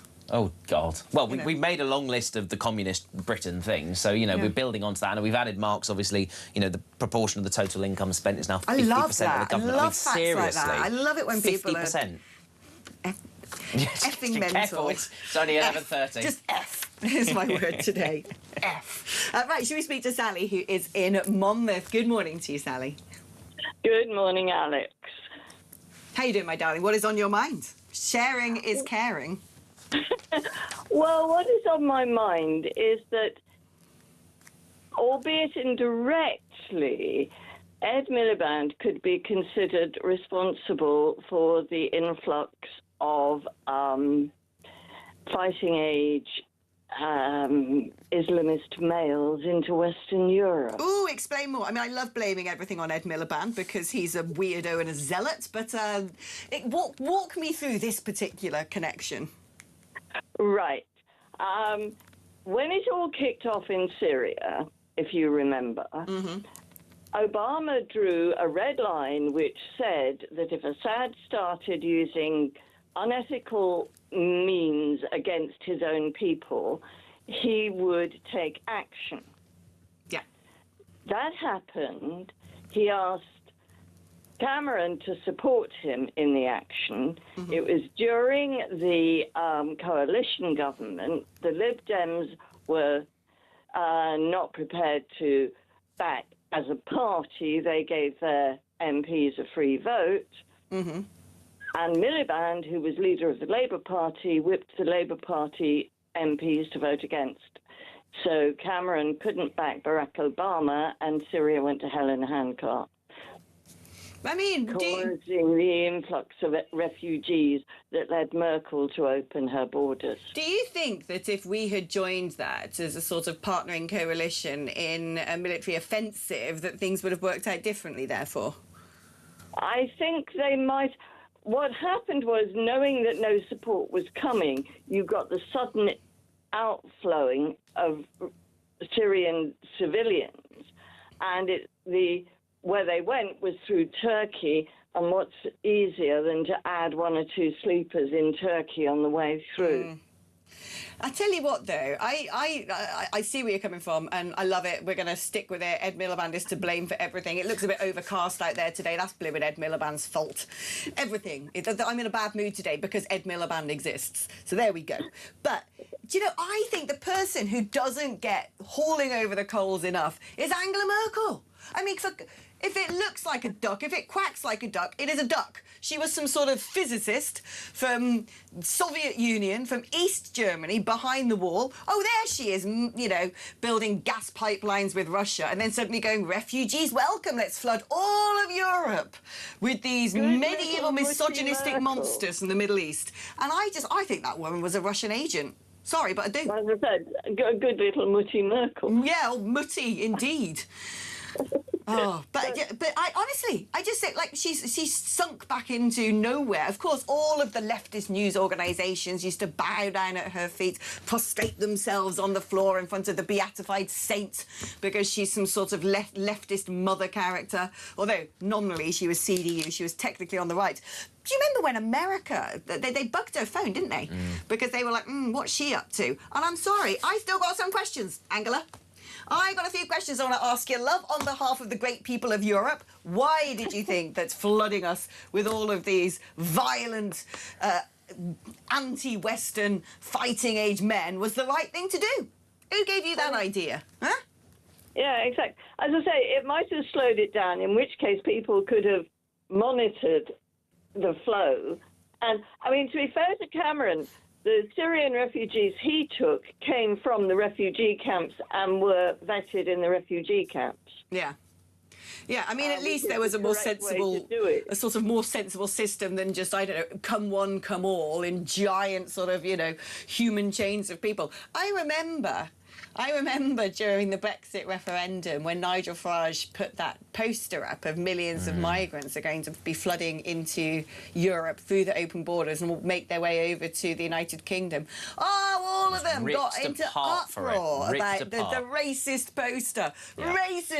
Racism, look at it, isn't this awful? And Farage was like, no, that's just a photograph of what's happening, and there are no borders in the Schengen Acquis, and before you know it, they're all going to end up in Britain. Racist monster, how dare you? And it's like, the man was just speaking the truth. He was pointing at a pictorial fact, for crying out loud. Yeah, exactly. But as I say, I just like that little quirk because it's just a nice thing to have against Miliband. Yeah, I love a nice thing to have against Miliband. Sally, you've helped alleviate my mood enormously. Thank you ever so much, my darling. Thank you for calling. Right, we're going to take another quick break because we've been keeping Alex Wilson from Reform UK waiting this whole time. Patience is a virtue, my dear. But we're going to be speaking with him just after this.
across the UK.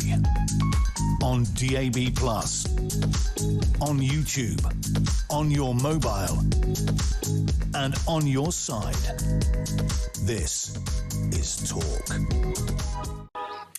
Hello, welcome back to the show. And without further ado, let's welcome aboard HMS Common Sense, Alex Wilson, Reform UK London Assembly member. Good morning to you, Alex, and sorry for keeping you waiting. We're loosey-goosey. Good morning. This is the land of freedom here. Space-time continuum doesn't matter when you're in the Talk studios because we live by nobody's rules except our own.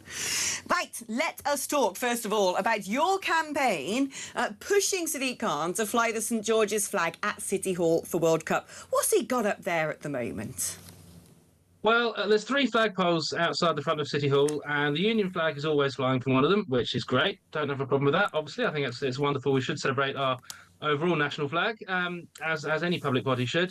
We also have a Ukrainian flag, and we have a pride flag. And it's the Progress Pride flag, that ghastly version of it that has all the trans nonsense and the BLM mixed in and intersex and God knows what. I mean, the original rainbow flag was an inclusive flag in the first place. Why do you need to add more nonsense to it? God only knows. But what I'm saying is that third flagpole, that should be flying the Cross of St George. We've got an England team performing pretty well in the World Cup at the moment, doing their best for us overseas, and it's only right and proper that we, as an institution of government in this country, and London being the capital city, not just of Britain as a whole, but also of England, we should be flying that England flag, the Cross of St George, to show our support for it. And we're not. And I've been raising this online. I've been raising it at various meetings. We had an assembly meeting yesterday. I challenged the Deputy Mayor for Culture about this, and she said, "Oh, I'm not in charge of flags."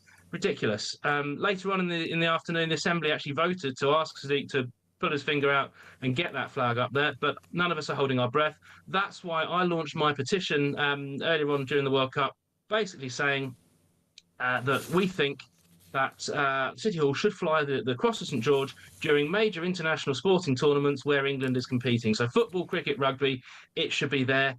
You can sign it online at tinyurl.com/flytheflag for England, and then I'll be presenting it to a future meeting of the Assembly. What do you think about this, by the way, Matthew? Have you been doing something similar in your neck of the woods? Well, I mean, I've obviously been wearing the England flag and making sure that we get it out as much as possible. But I actually did see Alex's petition. I have signed it, and I would urge people to sign it because it is ridiculous that we are not flying the flag of this country. If anything, actually, what we'll do is I've got a bunch of flags at home. I'll head over to City Hall if we've got some time, and we can try and get it up there because he's got a £21 billion budget. We should have them up and down the blooming capital, shouldn't we? On the Mall, on every single building. We should be like all year round, in my opinion. But well done for that, can I just say? We love to hear it. It's an important campaign. People might think this stuff is just silliness, but the symbolism goes much deeper. It is all part of building a sort of esprit de corps of patriotism. Now, talking about esprit de corps, let's talk about your leader, Nigel Farage, because Fraser Nelson in The Times today has written a long thought piece about whether or not he's becoming a liability for reform. At one point, of course, he was lambasted as being a one-man band, messianic, a cult leader, there's nobody else but Nigel Farage. Now it seems to me that narrative is shifting among those who want to criticise him to maybe he'd be best off gotten rid of, particularly when it comes to questions about the 5 million. The article talks about how he moaned about being skint after Brexit, but now he seems to have a property empire of multiple houses. He got a £5 million bung as a tax-free gift, and he's not being clear why or what it was given to him for. I mean, the sort of narratives have been all over the place. Was it a reward for Brexit?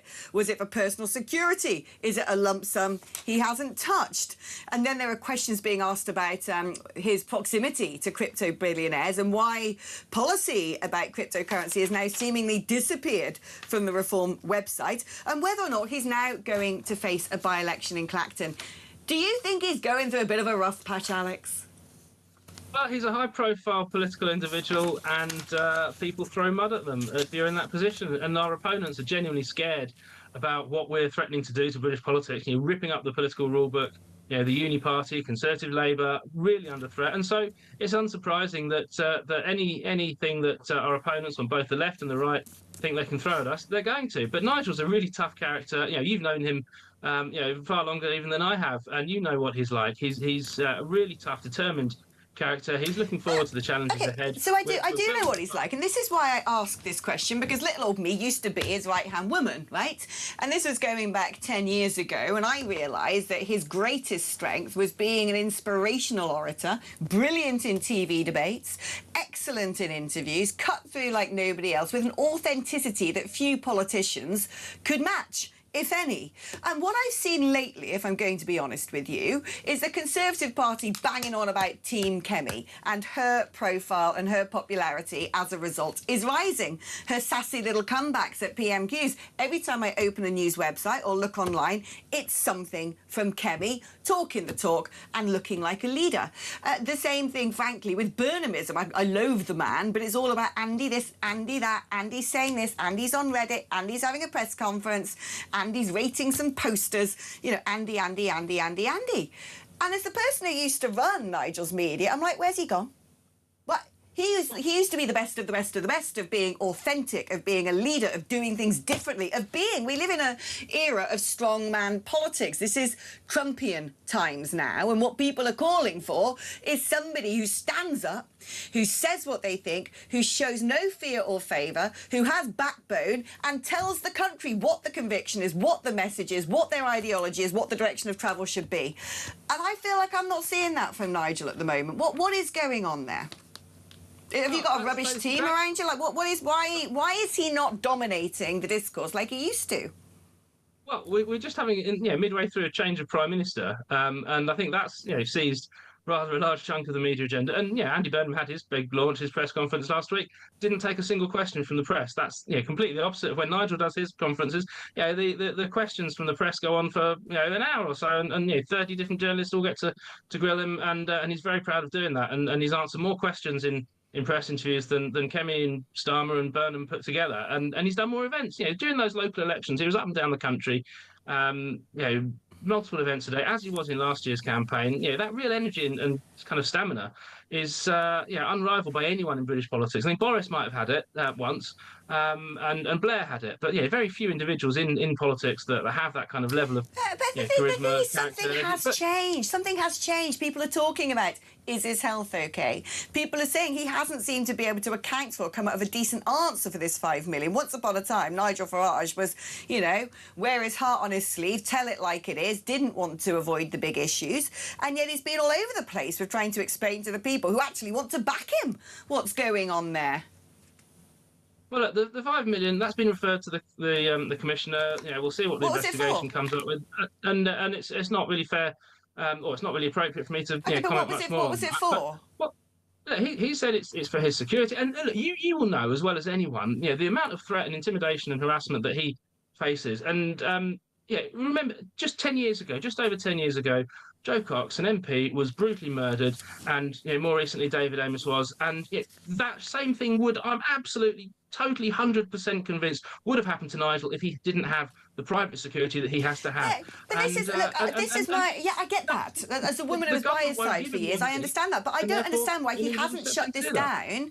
I don't understand why he hasn't really managed to shut it down by being more obvious about saying this was personal security. The 5 million went to a company that are going to be protecting me over the course of the next 5 years because I don't get security from the state.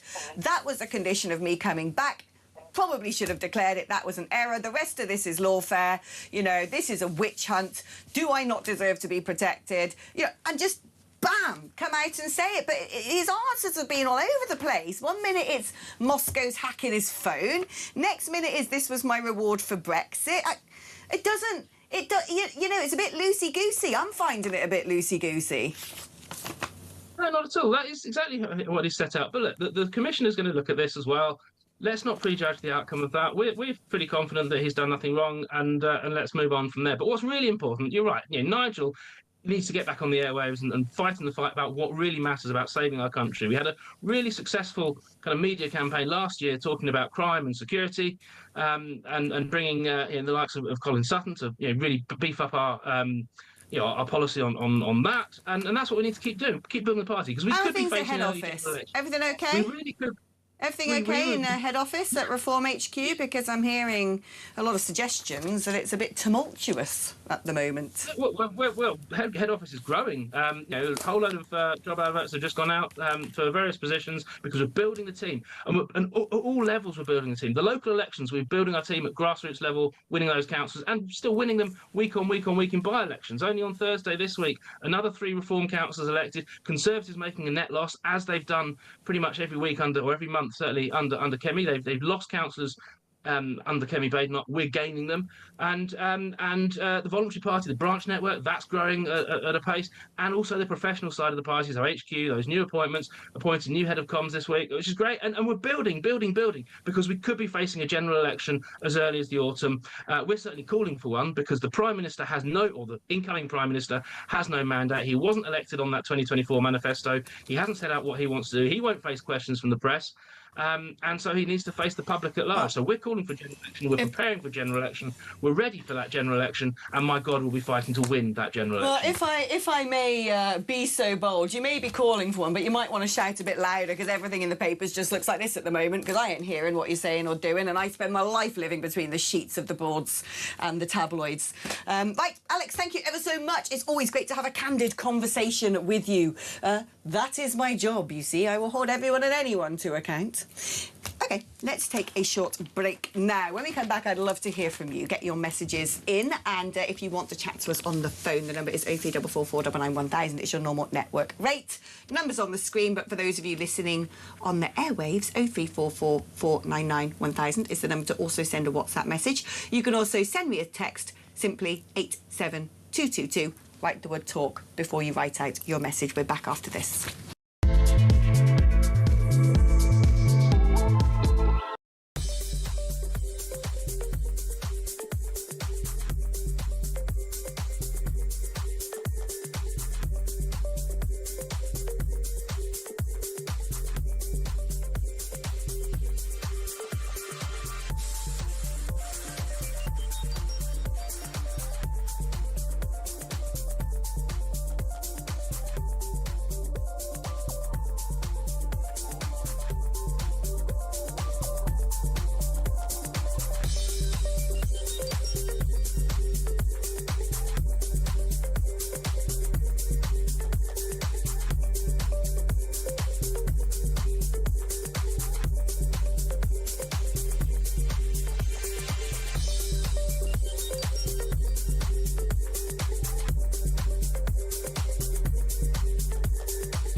Across the UK, on DAB+, on YouTube, on your mobile, and on your side. This is Talk. Hello, welcome back now. Before we get on with political affairs, shall we tell you about your chance to win £26,000 cash free. Now, basically, we're giving you that to celebrate the fact that the World Cup 2026 is on. That amount would just land straight into your bank account. You can spend it however you like. You can pay off your bills, book a luxury holiday, or just maybe enjoy a bit of financial breathing room. Anyway, it could be, for you, a life-changing amount of money. So if your bank balance could do with a serious boost this summer, watch this. For your chance to win, visit talk.tv/win or text TALK to 8338 by 6 p.m. on the 20th of July 2026. Texts cost £2.50 plus your standard network rate. Or send your name and number by post to Comp1 PO Box 3190, Colchester CO2 8GP. To arrive by midnight on the 23rd of July 2026. 18 plus, UK residents only. So for your chance to win, text TALK to 8338 now. This is a network promotion, full T's and C's at talk.tv/win. Well, there you go. If you've entered that, very good luck to you. Shall we take a call? As always, listen to the MGF. listeners. We've got to. This is what we love about Talk. We listen to the people and we put their views on air. We've got the best audience in the world. Absolutely. This is John in Buckinghamshire. Good morning to you, John. How are you doing?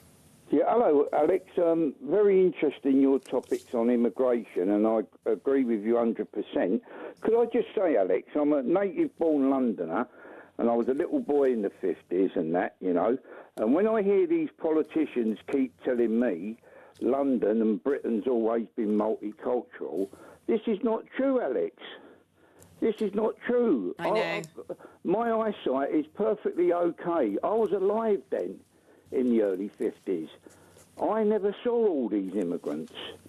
Well, this is what's mad. They keep telling us that British values is basically allowing a load of non-British people to come here and not even remotely pretend that they want to be British. What is that? That is like saying an ice cube's ambition is to melt. I mean, it's just utterly insane. It is absurd to suggest that a centrepiece of Britishness is being anti-British. Exactly. They seem to sort of like hate being British. And I've listened to all these politicians, especially like these Liberal Democrats and that. They've got the gall to come on TV, like someone from Devon, right, which is not multicultural, tell me what multiculturalism is. Me and my sister, my mum and dad took us down from King's Cross in London to Southend. And me and my sister used to play a game. We used to play a game, see how many immigrants we could spot. You know, I suppose there's great car game, you know. What can you see in the number plates? That's the one that we used to play, but, you know. Yeah, it wasn't a nasty game. Well, what it was, it's just like, it was so rare. The game was like this. You used to say, oh, look, there's an immigrant. And I remember saying to my sister, oh, I saw one. And you know what? On my life, we travelled from King's Cross to Southend. Do you know how many immigrants I saw, Alex? Oh, 4. 6, actually. 6, there you go. Yeah, but anyway, listen, I mean, everyone's got interesting ways to pass a car journey. We used to have the I Spy Michelin books. Do they still make those? No, I like those. The A to Z. But listen, what you were saying rings very, very true, because I'm lucky enough to live in part of the world where, you know, apart from a handful of, you know, Antipodeans, basically it is a monocultural English idyll, which is why they all vote for the dribbling Lemoncrats, because they don't have to care about politics. They can just vote for a Tupperware party because there are no issues. There are no issues where I'm from. Why are there no issues? Because it's just good old-fashioned England, the way it always used to be, which is why I moved there. But this whole, you know, fallacy that they've been feeding us, I mean, MGF is true, isn't it? This whole idea that we've been force-fed this narrative that, well, it is not very British to, you know, be anti-multiculturalism. What are you on about? And one of the frustrations... What is that? One of the frustrations I find, which I think John's alluding to, is the fact that we're told about multiculturalism so much, but actually people coming to this country don't then assimilate. They don't come to this country and follow our rules. Look, a couple of weeks ago, people with marriages getting tax rises on their rises on their benefits when Brits here could not have multiple marriages at once. Like just little examples like that. If I were to get 2 husbands, I'd be a bigot. But yeah. if I was a Muslim wife of one of 12, that's fine. Things like converting churches in this country. Oh, don't. You could not do that. You couldn't go to other countries and even build a church, let alone then convert. So all these sorts of things. I think, John, you're coming to a point where we look at this country and go, actually, what are our values looking forward? What is this country going to be? And we're heading to a place where it's not going to be long, and actually diversity, our strength, apparently, if you dare question that, you're far right, you're racist, you're sexist, you're a bigot, you're disgraceful. Can someone qualify to me why diversity? They just throw out these statements as if they're facts. Diversity is our strength. Why? Why is it our strength? Because as far as I can tell, diversity has equaled a huge uptick in sexual assaults, rapes and abuse of women. It's led to a two-tier policing system. It's led to communities that are not bound together by any shared sort of legacy or heritage or culture. It's led into a huge uptick in criminality, from vape shops to phone repair shops to hand car washes to nail bars. As far as I can tell, diversity will be the wreck and ruin of our once great civilization. So don't tell me it's our strength. I mean, who comes up with this? What sort of person sits there and goes, I know what we're going to ram down the throats of the British people this week. We're going to tell them that if they question there being open borders, they're a racist. We're going to tell them that if they don't, learn how to get on a prayer mat outside of Masjid, then they're some sort of Islamophobe. But who sits there and comes up with this utter hogwash? Well, let's put this into context. Many years ago, people came to this country. They loved building their future here in this country, and they bought into our values. They are now complaining about the current lot of immigrants coming over who are not integrating. That is, I would argue, integration is our strength, not diversity. There you go. And integration means no multiculturalism. It means monoculturalism. You can have multi-ethnicities, you can have multi-faiths, but you can only share one country's culture. John, thank you ever so much, and interesting card game you used to play there as a kid. Less said about that, the more Ofcom will be happy, I'd imagine. We're taking a short break now. Don't go anywhere. We're catching up with news from the other side of the pond with Steve Gill just after this.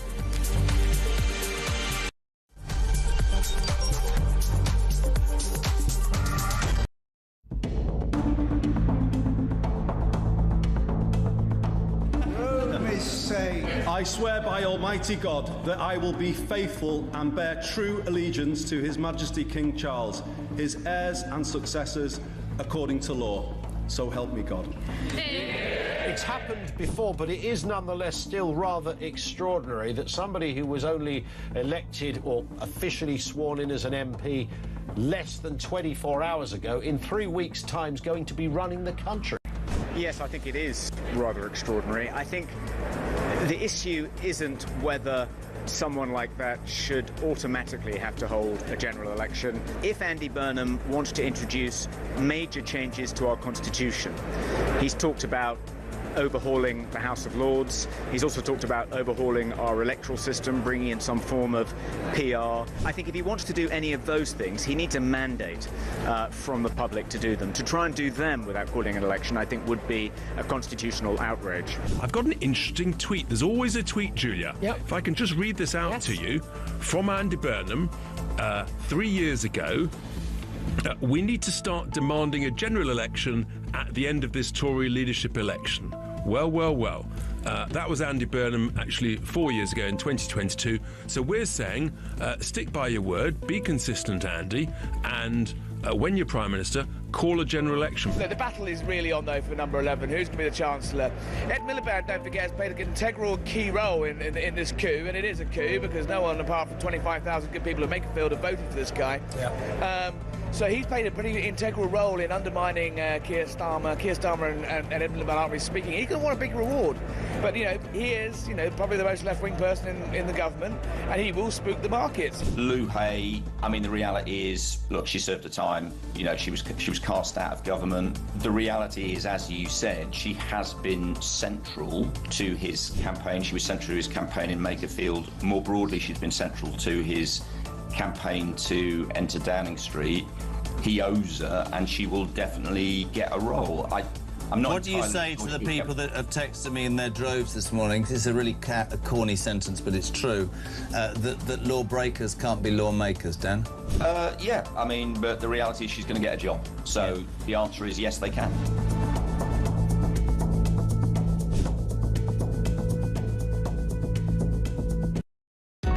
across the UK. On DAB+, on YouTube, on your mobile, and on your side. This is Talk.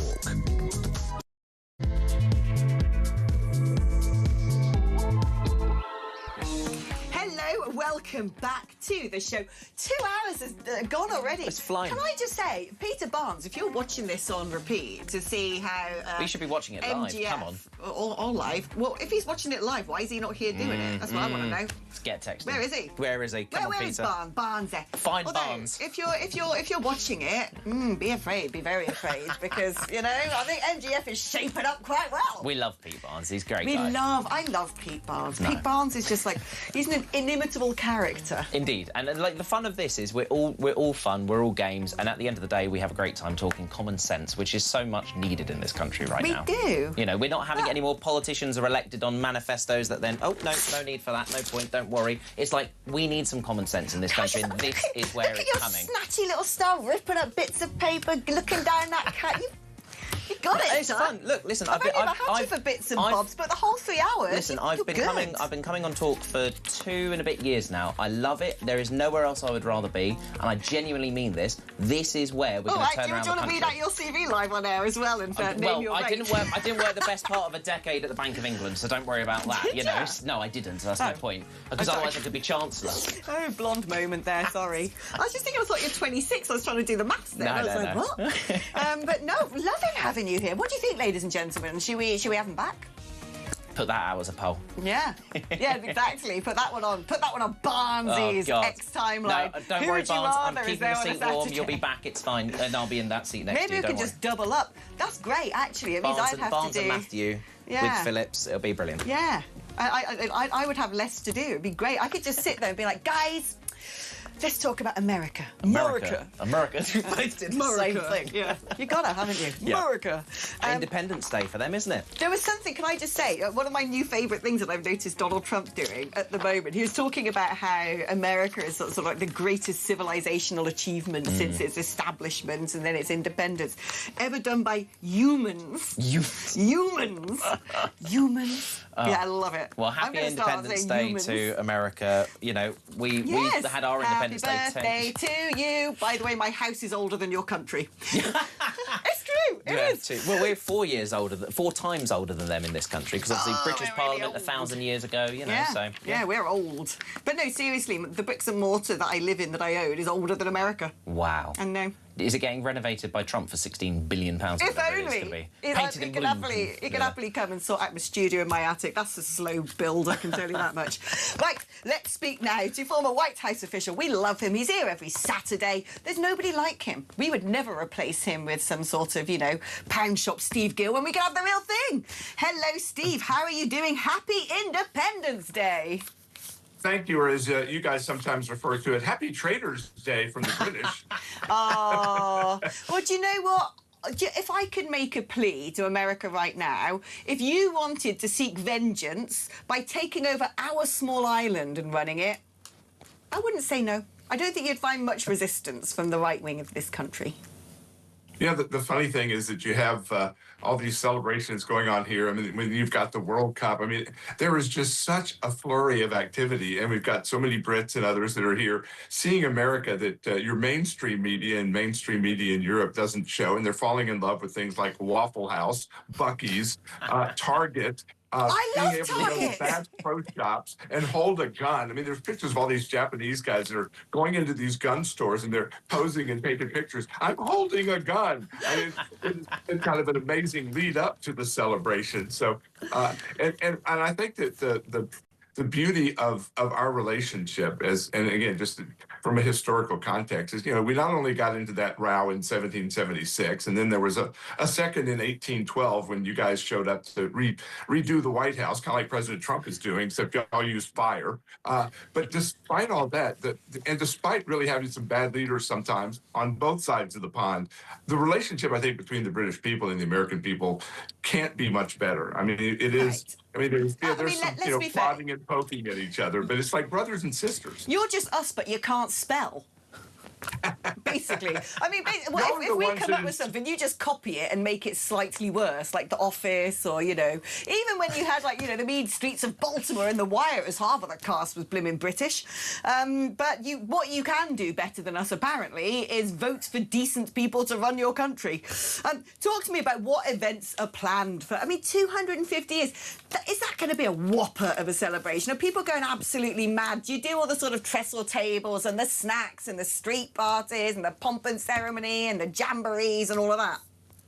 Well, and they've had this great American state fair set up on the lawn, kind of in front of the Capitol, where, you know, most of the states, you've had some of these blue states where they continue to elect Democrats refusing. We don't want to participate because Trump is president. But you've had states that have been showcasing the best of their states. So, for example, Tennessee, there's this candy called Goo Goo clusters that are like peanuts and caramel and chocolate.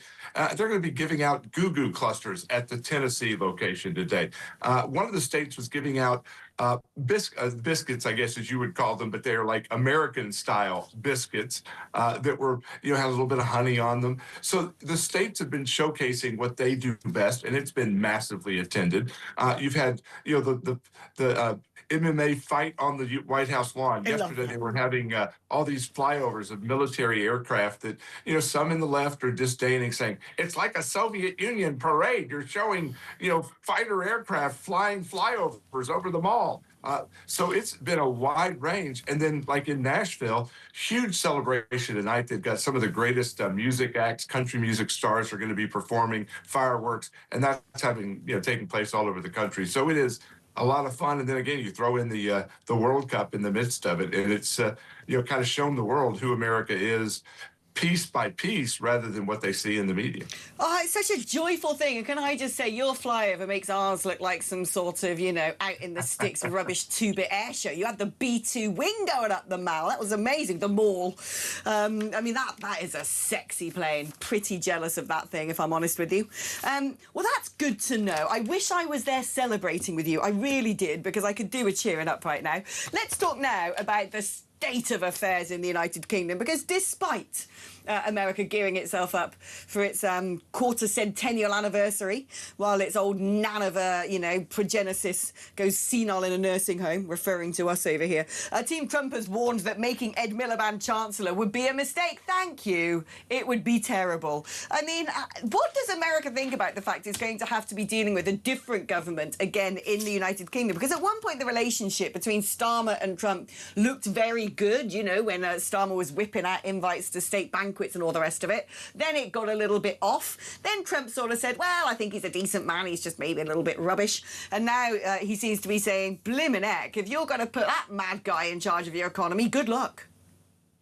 Well, and again, when you look at Starmer and Trump's relationship, when Labor and you all have this incessant, you know, desire to put U's in words that don't matter. I mean, y'all are the ones that misspell stuff, adding a U that's useless. But Labor sent politicians here to campaign against President Trump, and then wondered why there was a rift between him and Starmer. So replacing him is a step in the right direction. But then you look at some of the cabinet members that they're starting to select. It's like, why are you trying to commit suicide, not only letting the illegals flood into the country, but then you're going to put incompetence in charge of your government beyond what's been there before. So I think Trump and I think Americans are kind of scratching, you know, our heads going, what are y'all up to? I mean, we must look like an absolute basket case to you over in America. I mean, certainly when I was there recently in Florida, people sort of coming out going, oh, what's happening in Britain? What's going on in your country? We're really worried about you. Well, and one of the things that, by the way, we were talking about the rift 250 years ago. There were some things we should have kept. I love Answer Day, where you have to go into the parliament and the leadership has to, like, you know, literally engage. I wish we had kept that when we set up our government here. Would have been great TV, but it also would have been a great way to hold politicians accountable. So I can't wait to see some of these folks, like, you know, the new cabinet officials, Andy Burnham and others, having to come stand in the well and get critiqued for what they do. And, you know, there's going to be, I guess, a honeymoon. I don't know how it really works in Britain, but I guess there'll be a little bit of a honeymoon, give people a chance to see what they do. But I don't think it's going to be a very long honeymoon. And pretty quickly, the policies will be bad enough to bring really bad results. Oh, do you know, I just had a wonderful vision then. You know, you just have a flicker of something that might happen in your mind's eye when you daydream a little bit. And I was just imagining Andy Burnham turning up to the Oval Office in his T-shirt. Well, we've had Senator John Fetterman here from Pennsylvania wearing his hoodie in the U.S. Senate. So, you know, Trump might see that. But keep in mind, when you had Zelensky showing up in his, like, military garb, you know, Trump's attitude was, dude, where's your suit? And then when he finally showed up in a suit, he complimented him. So I think Burnham should watch the relationship between Zelensky and Trump when he showed up in his T-shirts and decide, you know, clothing-wise, I might want to look a little bit more Savile Row. No, it's a Seville row. I like that. It's okay. It's Savile. But we'll let you off. You're a Yank. Well, Do you know, and I screw up Piccadilly Circus and Piccadilly Square, too. So I got to come back to London and get my my English geography and wording correct. The other one was the U in Labour. There has to be a U in Labour because it stands for U-turns. So I'm really sorry still. But Steve, we've got to have U's and U-turns. Do you know, I was just jotting down here American words to see if Steve Gill knows what they are in English. That could be a fun game. You can come up with your own, but I've come up with a few. Let's do a little do you remember that you're actually British originally game. Let us not forget on this day that you celebrate your independence from us that we invented you. So let's have a go at this. You're supposed to be building our relations, Alex. Oh, Steve and I are bezzers. You know, come on. This is how it works. You know, you can rib your best mate. Yeah. Okay, I'm going to give you a word. By the way, one of the crazy stories this week in the revolutionary recognition, the daughters of the American Revolution have decided to proceed with allowing transgender males be part of the daughters of the American Revolution. And I pointed out, it's like, listen, just because the founders wore wigs and had ruffled shirts don't mean they were transgender. So, you know, the daughters of the American Revolution, you know, you're speaking of common sense earlier, they've abandoned all hope of common sense 250 years later. Oh, my goodness. No doubt they're going to be, you know, going up to Mount Rushmore and prancing and painting everything black. Yep. And, yeah, God knows. Okay, here we go. Let's Tweak see. me away. Go ahead and take shots at me. Let's see if you can give us the British word for the American word. So, well done, Tech. We got a musical bed. He's always on fire, is Tech. Okay, so on a car in Britain, what would we call the trunk? Oh, God. The boot, and I only know that because I watched Ted Lasso. Hey! Okay, when you go to the supermarket and you want to do a big shop, what would we call the cart? Is that a pram or a trolley? It's a trolley. Trolley. So you get half a point for that. Okay. In America, if you want to have a hands-free way of carrying your wallet and your keys around, you might wear a fanny pack, which sounds very weird in British, by the way. Yes. What would we call that? A Starmer satchel? That's a bonus point, that's brilliant, that. No, because fanny pack. Fanny means a very different thing. In the UK, yes. We call it a bum bag, which might sound... Yeah. I don't like either one. No, I don't like either one. You'll never see me doing either one. No, absolutely not. They should be banned by law. Okay, if you're in the United Kingdom and you're walking down the sidewalk, what are you walking down? Piccadilly Circus. Oh, that's an easy one. We just call it a good old... What was it, path or pavement? Pavement. Yeah. Yeah, it's a pavement. A path goes through the park and, like, greenery and woodland, whereas pavement is just the tar. The one that really freaks me out is the biscuits thing. Biscuits and chips. Because that's just, you know... Yeah, chips are chips, biscuits are biscuits. Like... Yeah. Okay, there you go. Football and soccer as well, I'm sorry, but, you know, you're hosting the World Cup, it's football, and I think even Trump said that, didn't he? We've been having to get used to saying nil instead of zero in some of these, you know, soccer games. It's like 0-0. It's like, no, it's nil. Yeah. By the way, I love the shows they do sometimes where it's British schoolboys trying different American food, like biscuits, like our view of like these warm, fluffy biscuits versus like a crunchy cookie.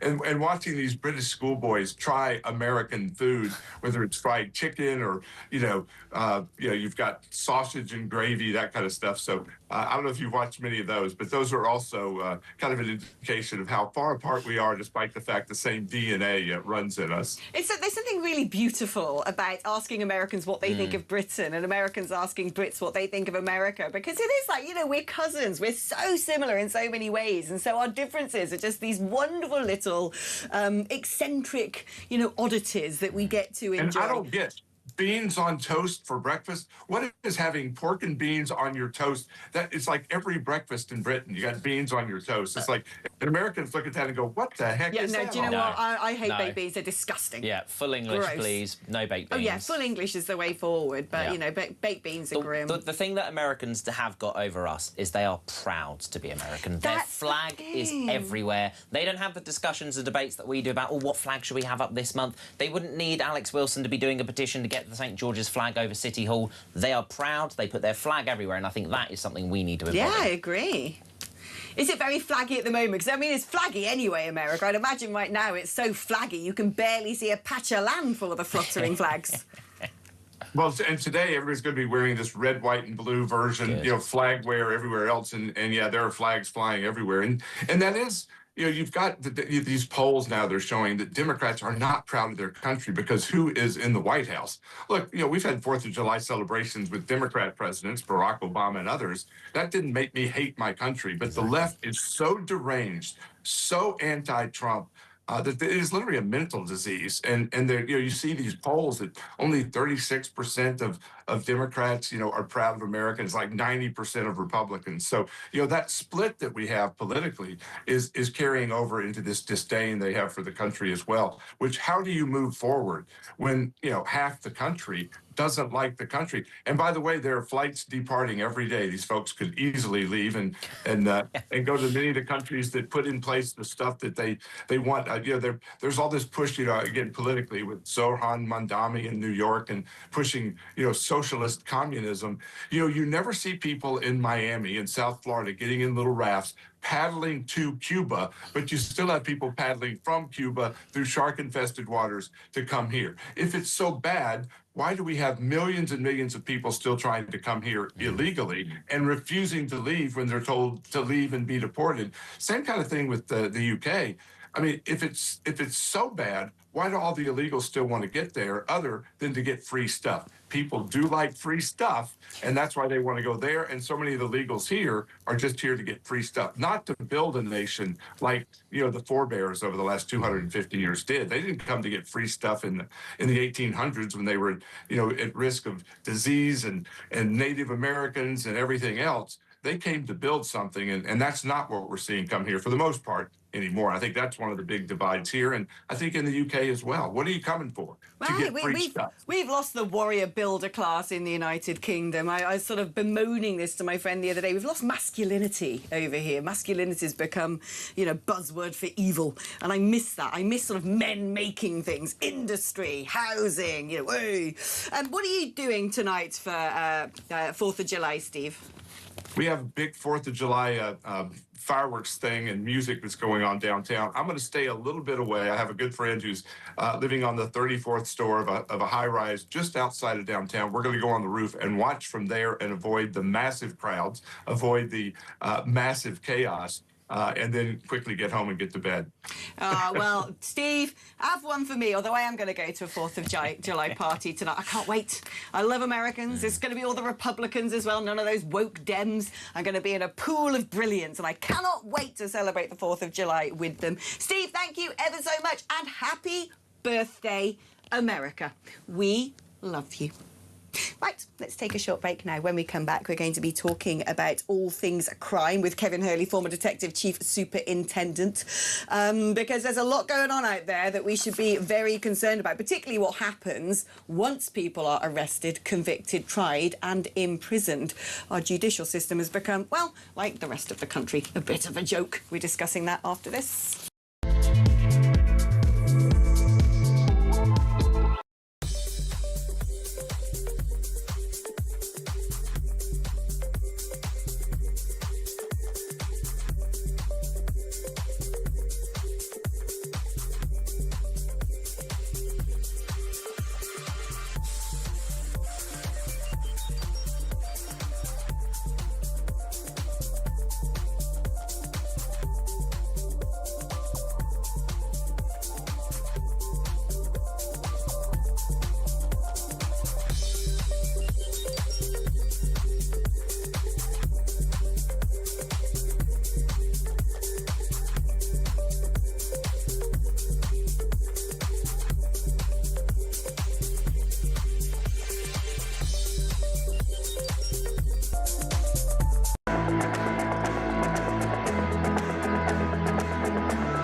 across the UK.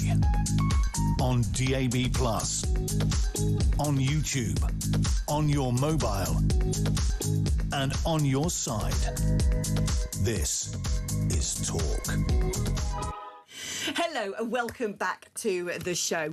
Let us now talk to the brilliant Kevin Hurley, former Detective Chief Superintendent and Police and Crime Commissioner for Surrey, because, Kevin, I want to talk to you about the dramatic failings that are going on, not just when it comes to police, and we were talking about the ridiculous situation, the utter farce on our high streets, so it's very clear that you've got very questionable operations trading in plain sight up and down the country.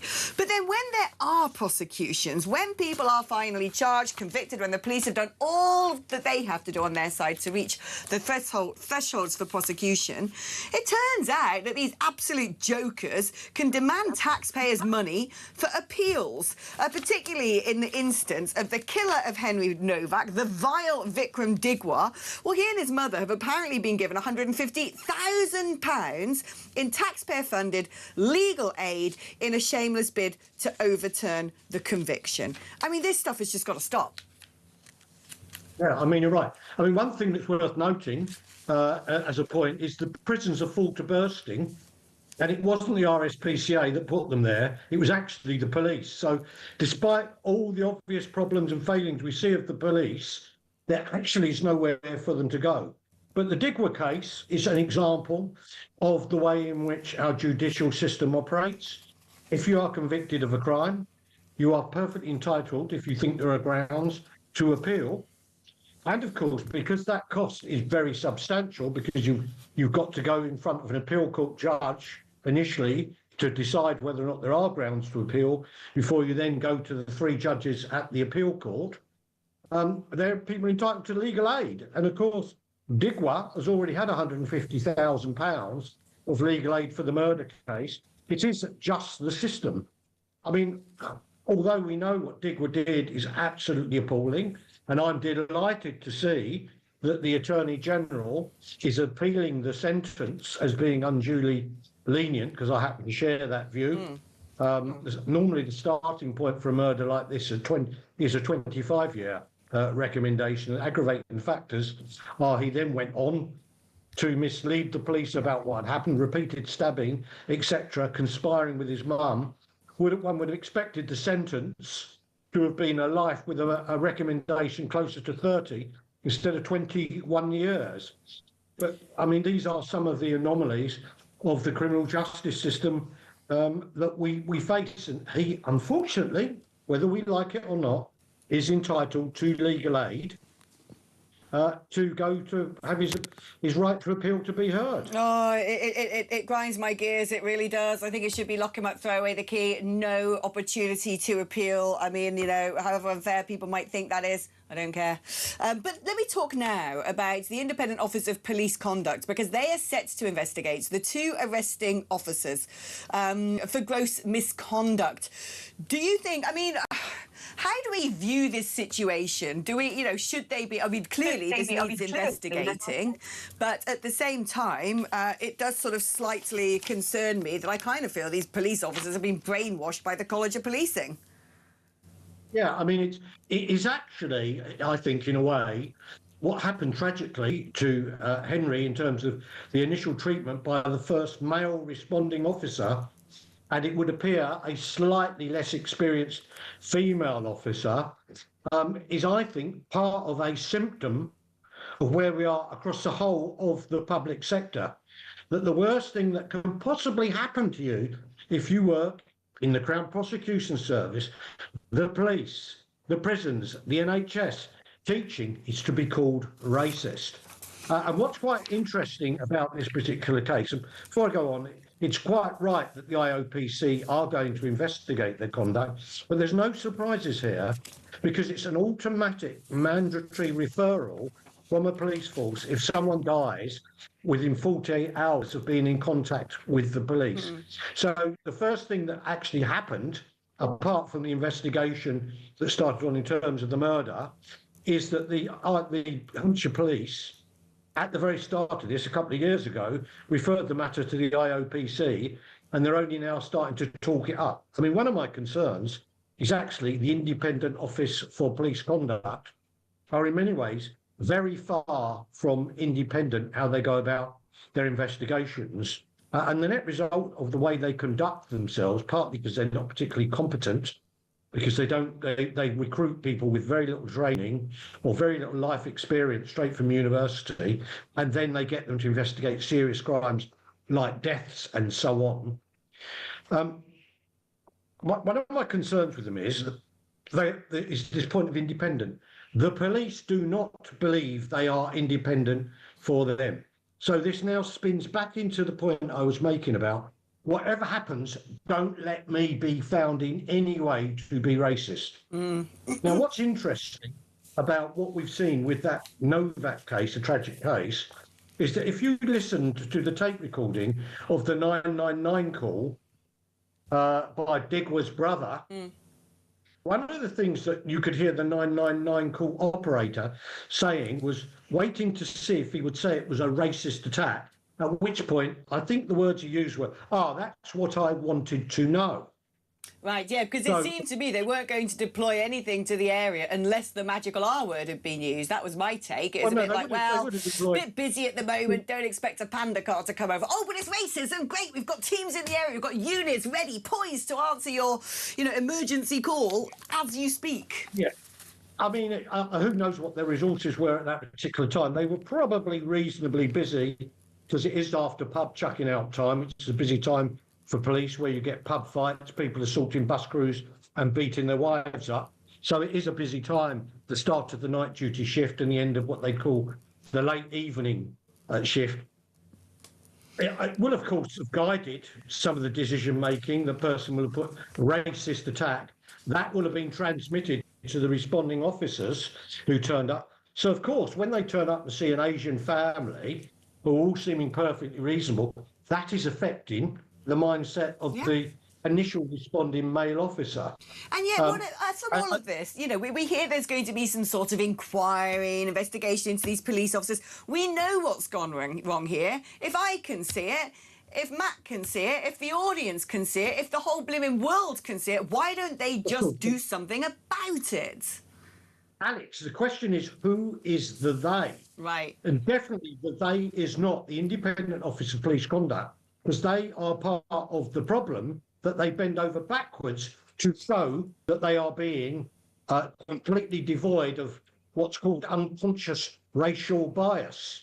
So they are not going to dig into this and say, is this a result of that? And let me tell you a real example of how bad it's got and how people don't even read the room. This week, the Crown Prosecution Service issued guidance to their prosecutors who form decisions on whether or not a case should go forward to be charged to court, but said, you must make sure you're not showing unconscious bias. So even in the midst of all this furore that we know that's going on, the Crown Prosecution Service are still swallowing all of this stuff. I can take you back to where all of this really starts to emanate from, because I was there or thereabouts, including being in Brixton immediately after the 1981 Brixton riots. What came out of that was a report called the Scarman Report, which said that the police were over robust in what they carried out an operation called Operation Swamp in the Brixton area, with lots of plainclothes people doing lots of stop and search on black youths with intent to reduce street robbery and reduce knifing. There's an interesting point there, and it's a funny old thing that when you look at what the witnesses and victims say about in inner London, who does most of the street robbery and the knifing, funny old thing, they tend to be people of an Afro-Caribbean background. So the Scarman Report followed on from the riots. The next big deal was the mishandled investigation of the awful murder of Stephen Lawrence in Eltham in southeast London. Funnily enough, I used to do a paper round on that estate where Stephen Lawrence murderers lived, believe it or not, in Eltham Well, because I'm a southeast Londoner myself. But what came out of the Macpherson report was a statement that the police were institutionally racist. The net result of it was everyone in the police was kind of mea culpa, mea culpa. But what it meant for the individual ground operators, because although I think at the time I was by now a detective chief inspector, so medium up the tree, running an office of 50 detectives, 60 detectives somewhere in London. I won't tell you where it was. Everyone had to sit down.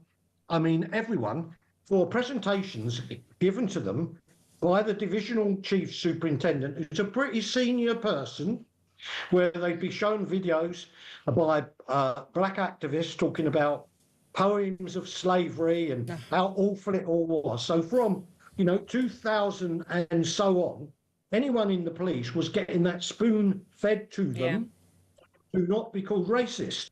And it went forward and it carried on from that. At the same time, what was also going on in the police was a battle between two chief constables. One of them believed that policing was all about reassurance. The other chief constable, who was well known for crime fighting, thought it was all about crime fighting, batching and deterring criminals. Right. Well, in the political battle that went on in terms of police doctrine, which one do you think won? Loosey-goosey reassurance person, which is just a nonsense. I mean, this is the thing. I just think we don't need an inquiry. We know what the problem is. Someone out there has got to get their finger on the pulse and blimmin' well fix it. Thank you. Alex, you've got to grip this across the whole public sector to stop this whole DEI thing, this unconscious bias issue. And in the police, they're all now governed by the race action plan that comes from the College of Policing, which happened to be partially drafted by two quite well-known, and I'll call them race grifters, because I've appeared on debates with them, and you can't have a sensible discussion with them. Once you start to give them points that they can't answer, in one occasion, one of them walked off in front of camera. Oh, no, I know. This is the thing. This is the thing with lanyardism. One of my least favourite expressions in the entire universe is unconscious bias. Being biased is an active state of mind. You are choosing something deliberately. You are favouring something willfully. That is what bias is. You cannot have unconscious bias in the same way that you can't have dry water. It is lanyardism on steroids. And the point is about this whole unconscious bias trope is actually what it is very conscious brainwashing. That's what they're doing. They're trying to take control of your brain like a parasite and rewire it. And frankly, it's gotten us to a whole load of mess and it's got to stop. Anyway, on that note, Kevin, thank you ever so much for telling us the tales of the old times and how it all is set in unconscious blue. I hate that stupid phrase. I know. Like diversity is our strength, unconscious. They mess about with language. Yep. But why don't they just go, we're going to brainwash you into hating yourself and your country and your skin colour? Yeah, woo! And don't forget, at the heart of this, £150,000 of taxpayers' money has been spent defending these two criminals, which we will never get back. Unlike my student loan, where I have to pay it back or I'll never get my state pension or whatever, these two people are going to be locked up and have all that money spent on them and never have to pay a penny of it. Yeah. Well, no, that's it. They've already got the 150,000 from case one. Now we're going to have to spend more. It's the same with these repeated, keep rolling the dice on the deportations. Yeah. You've got two lots of taxpayer-funded lawyers battling each other just so some, always win. Little scrounger can try and make his case to be here, and it costs gazillions. I know. Oh, so wrong. Oh, like I said, the sort of legal industrial complex needs to be investigated at some point soon. Right. We're going to be taking a short break now, but after that we're going to be talking to Andrew Tettenborn after police have confronted a pub campaigner over a row about riverside seating. We're discussing that just after this.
across the UK.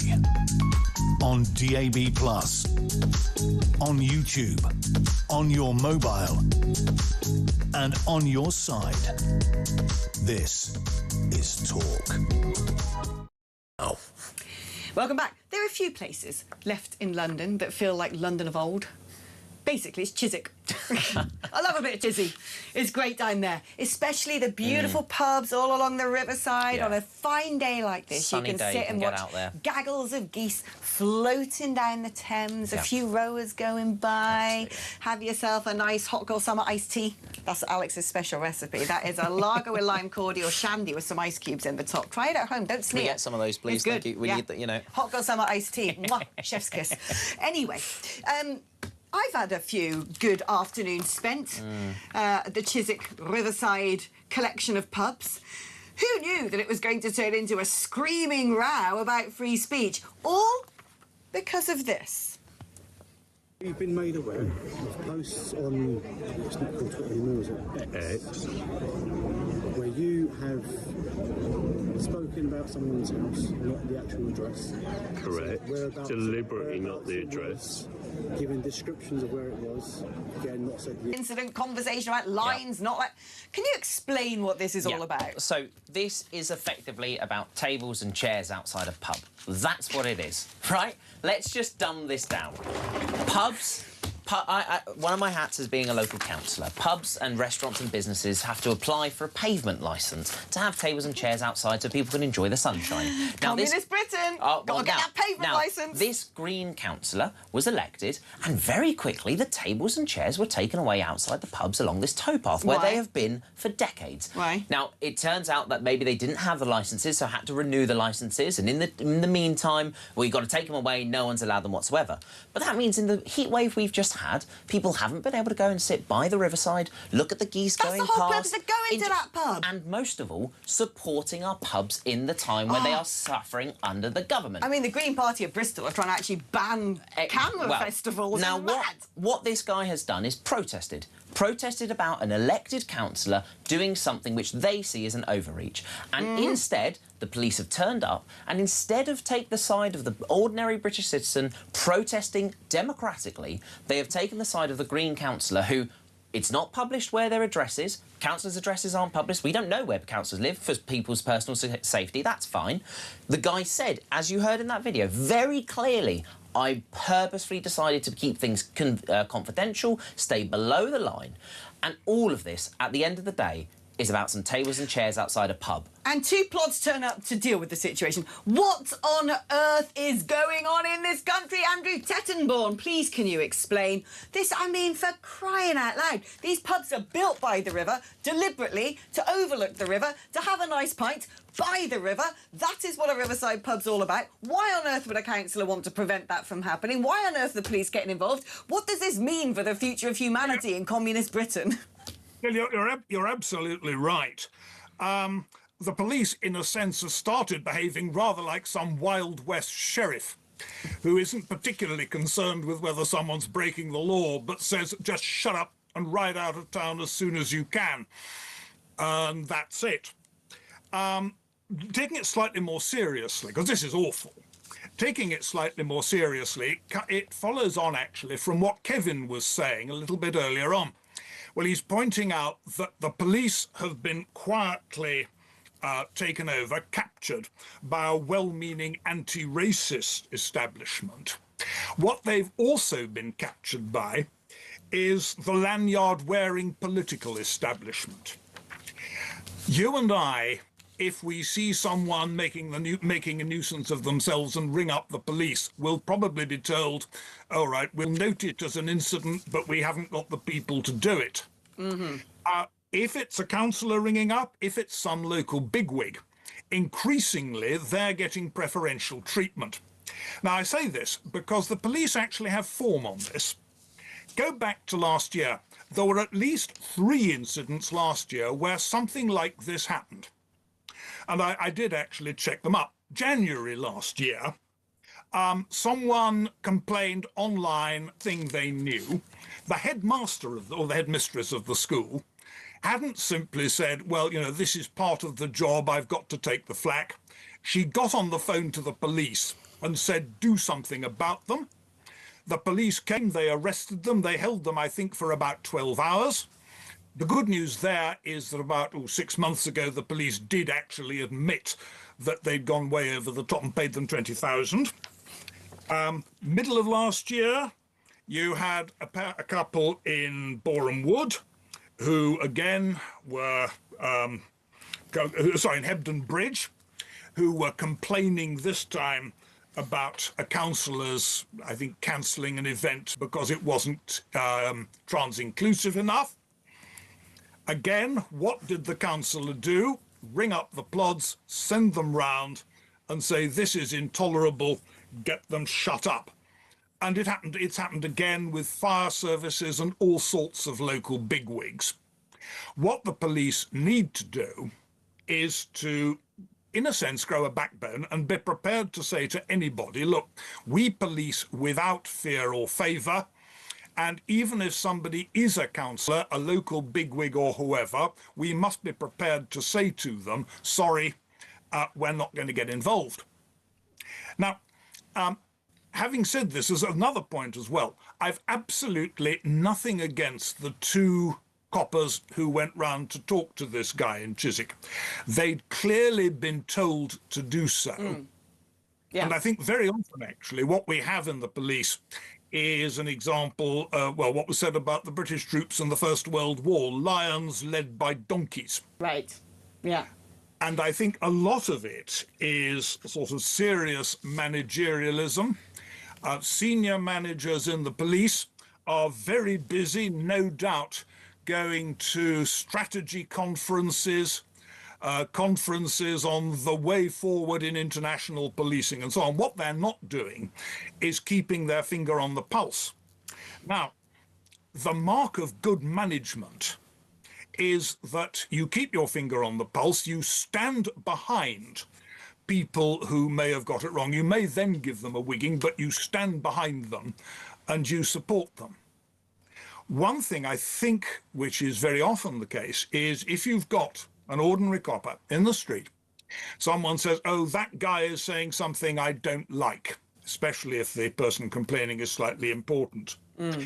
If the copper says, we're not going to get involved, in many cases I fear that they can't rely on the people further up the food chain to stand behind them. Right, that's the thing. They're so worried about potentially losing their jobs or facing some sort of tribunal or some sort of investigation or inquiry and not being able to work overtime in the process. And it has a financial impact. And, you know, you said one of my least favourite words, which is lanyard. Because I call all of this stuff lanyardism. It is all lanyardism, whether it's Stonewall, whether it's, you know, BLM, whether it's, you know, this whole idea about the patriarchy and sexism. We've now got people calling for a 50-50 government. I'm going to say something deeply sexist. I don't want more women in politics. I don't think many women are very good at politics, quite frankly. I would rather we had a bit more masculinity and testosterone back in our politics. Well, I think that's certainly right, but also I think what's worrying is that if we have an inquiry about this, it'll be the poor old coppers on the ground probably who get it. Yeah. Look what happened over the Novak case. Now, you know, we have the report, we have a report coming in, and we're told very carefully the two officers are facing disciplinary charges. What about the chief constable? What about the middle management further up? Not a dicky bird. Now, I may be being unfair. They may be also chasing the middle management. They certainly should be, and asking a great many awkward questions. I have a horrible feeling that the middle management wearing the lanyards will walk away with, if at the worst, a slap on the wrist. It's the guys wearing the helmets. Yeah, they'll be the fall guys. They'll be thrown under the bus, and all the while lanyardism still persists. And we don't need inquiries. We can see with our eyes and our common sense what is going on here. We can root out the problem logically without having to spend gazillions of pounds on consultants and lawyers and investigations and people writing minutes in meetings and producing reports. It's a waste of our time, and time is what we don't have. Andrew, thank you ever so much for your analysis. blimmin' lanyardisms. I was just thinking I might bring out a range of merch, T-shirts that just say lanyards kill. Let's get that on the Let's Alex do that. Phillips website. Yeah. Let's I'm gonna bring out that. We've got to stand behind our police. We have to back them. The law is the law. Just apply it fairly and evenly. I don't care what colour you are, what sex you are, what gender you think you are, what race you are, what background, what history, anything. The law is the law. We're all treated equally under it. But you know what this comes back to? What we said about the government. You, the British citizen, pay your rising taxes. Do as the government say, but don't do as the government...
Across the UK, on DAB+, on YouTube, on your mobile, and on your side.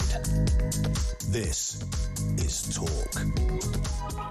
Hello, welcome back. I was just thinking about my line of merch there. We're going to build this. We're going to make this, Yeah, you remember because I was thinking the thing is, if I start, flogging T-shirts in lanyards kill, anyone could just go to a T-shirt manufacturer and make a lanyards kill T-shirt and not have to come to the Alex shop, the illegal Alex shop operating on the high street. Which you'll have to pay tax on anyway, don't worry. I'll be laundering money to pay for right-wingery or something like that. But then I thought, you remember people used to sell, like, GIFs and memes online? I don't really understand what that was. What were they called, like NFTs or something? You could sell basically, videos and images of just like GIFs and moments and stuff like that. So your rage moments, I think, would be very valuable. Those. Well, I was thinking I should just make the T-shirts myself. Therefore, it's kind of like going back to the old-fashioned principle of an autograph. I could have a T-shirt, a glitter pen, and just write some sort of quotes on it, like lanyards kill, and sign it, and then flog them. I think that's and then I'll use the money to pay for victims of grooming gangs and right-wing campaigns. There you go. Yeah. Fantastic. Do you want to help me? Yeah, let's work on it together. After this, got nothing else to do this weekend, Oh, do you know what I'd quite like? I'd like a big trucker's cap saying lanyards kill. We could sort that. Or maybe an ironic lanyard that says lanyards kill. I was just thinking, where's the lanyard? Right, lanyards kill on a lanyard. There you go. In fact, we're going to have to, buy up www.lanyardskill.com. Someone else will get it now. So that's it. Sure. Someone right now is doing that. Good luck, because, you don't have the platform I have to make that work. Just Get in touch and we'll sort out a contract. It'll be fun. Okay, exactly. All the little petty projects that I always dream of doing on the side, making my own cider. Well, that's because you're a working, hard person in this country and the government hates you. That's why. I know. Working people in this country who get up early, who put life, effort, blood, sweat and tears into supporting this great country to be what it could be. No, we're the bad guys, apparently. Yeah, I come up with so many great little ideas of little side hustles I could do, but where are the hours in the day? Oh, I know. No point. I know. Right, shall we do some messages before we wrap up? It's been so much fun having you here, can I just say? I've thoroughly enjoyed it. Thank you very much. I started off a bit grouchy today and I couldn't identify the source of my grouchiness, but then I remembered it was just politics. Oh, well, as always. It was the state of the country. It's only been a slow few weeks in politics anyway. Yeah, exactly. Who cares about democracy? It's all outdated now anyway. King of the North's going to sort it. King of the North! If I hear that, who came up with that? I wonder if he's got a crown and cape. I wonder. He got gifted a chair, did you see? He got gifted a sofa from for his Manchester mayoralty as like a goodbye present. So he got gifted a chair with like bees on it and everything, the logo the of Manchester. blimmin' bee thing is so mawkish. Oh, I used to live in Manchester, and the sight of all those bees, I was like, oh, I've never... have you seen a bee in Manchester, actually? Like an actual live bee? Whenever I've been there for party conference, I've never seen a bee. What I can tell you is when I lived in Manchester, there were lots of slugs, because it's very rainy. You talk and about I used to try and grow... Yeah, exactly. I used to try and grow courgettes, and they... In fact, I was thankful to the slugs, because I had 12 seeds, and from the 12 seeds, I got 11 seedlings. I planted them all in the ground, and it would have been like Sleeping Beauty stuck in the tower if those things had come to full term. Thankfully, the slugs destroyed about 3 of them, and even still, the rest of the population was like an entanglement of a labyrinth around my house. Courgettes go strong in the northwest. If you're up in that part of the world and you've got that good soil and that wet weather, think about growing a marrow or two. The police in this country are absolute comedy gold, says Nikki in Bristol. Real crime? Sorry, mate. Resources are stretched. A bloke waving a flag in the wrong direction. You're nicked, sunshine. Full force of the law is incoming. I sleep better at night knowing our thin blue line is out there protecting us from the terrifying threat of patterned fabric. Oh, absolute legends. Clown car with sirens. I'm amazed, actually, they haven't actually put rainbow lights on top of police cars and they don't play sort of like, I don't know, Kylie Minogue as they, scream towards impending doom. Alex, we're getting past the no-return point, and another 2 years of Labour and their little hero, Andy Burnham, will leave us nothing left to fight for. Well, they'll be out of politics for a generation at least, though. That's the one good thing that will come out of this. Labour will not be in power again for a long, long, long, long, long, long time. Well, that's what you think. Well, they got ways of gerrymandering. Unless they change the election system, maybe even get rid of elections. Who knows? Well, they tried to do that as well. That's what I'm saying. I don't know why we're all being so sort of, well, we've only got a matter of time. They'll be gone soon anyway. No one likes them. Well, turns out they have ways to stay in power, ways that they will happily, audaciously use. The left is not a coherent political movement grounded in ideas or principles. Messages a listener. Nice. It is instead a loose assemblage of vacuous slogans, emotional buzzwords, and rhetorical placeholders. Hope, the lovely fluffy kindness, affordability, and diversity in that thing. Beneath these phrases lies little substantive policy, no consistent direction, and no clear long-term goal beyond the acquisition and retention of power. Emotional is the primary currency. Once power is secured, the imperative becomes acquiring more of it, because power itself is the only constant and the only language truly understood. The public is not served, it is leveraged, a means to an end. Not the end in itself. Oh, I love that. That's a beautiful Put that on a treatise. T-shirt. Although that's going to have to be an XXL. It's a long T-shirt. Although I do think that this idea, I'm afraid I do disagree with something, which is they have no clear long-term goal. Do they not, the Fabian Society? I think they might. And I think it's global socialist government, if I'm honest with you. And I think they're doing everything they can to career us into that particular oblivion. Everything Nigel Farage has said in the past is coming true. It just goes to show that Nigel Farage speaks the truth, and that's why the left don't like him or reform, because they let people know the truth. Hi, Alex. I'm convinced Andy Burnham wants a number 10 in the North so that it makes it easier for him to attend Everton home matches. Regards, Chris, who is also an Everton fan. I mean, it's pathetic, isn't it? I'm sorry. It's the capital city. This is where politics happens. You've got the lobbyists. You've got the CEOs of big business. You've got visiting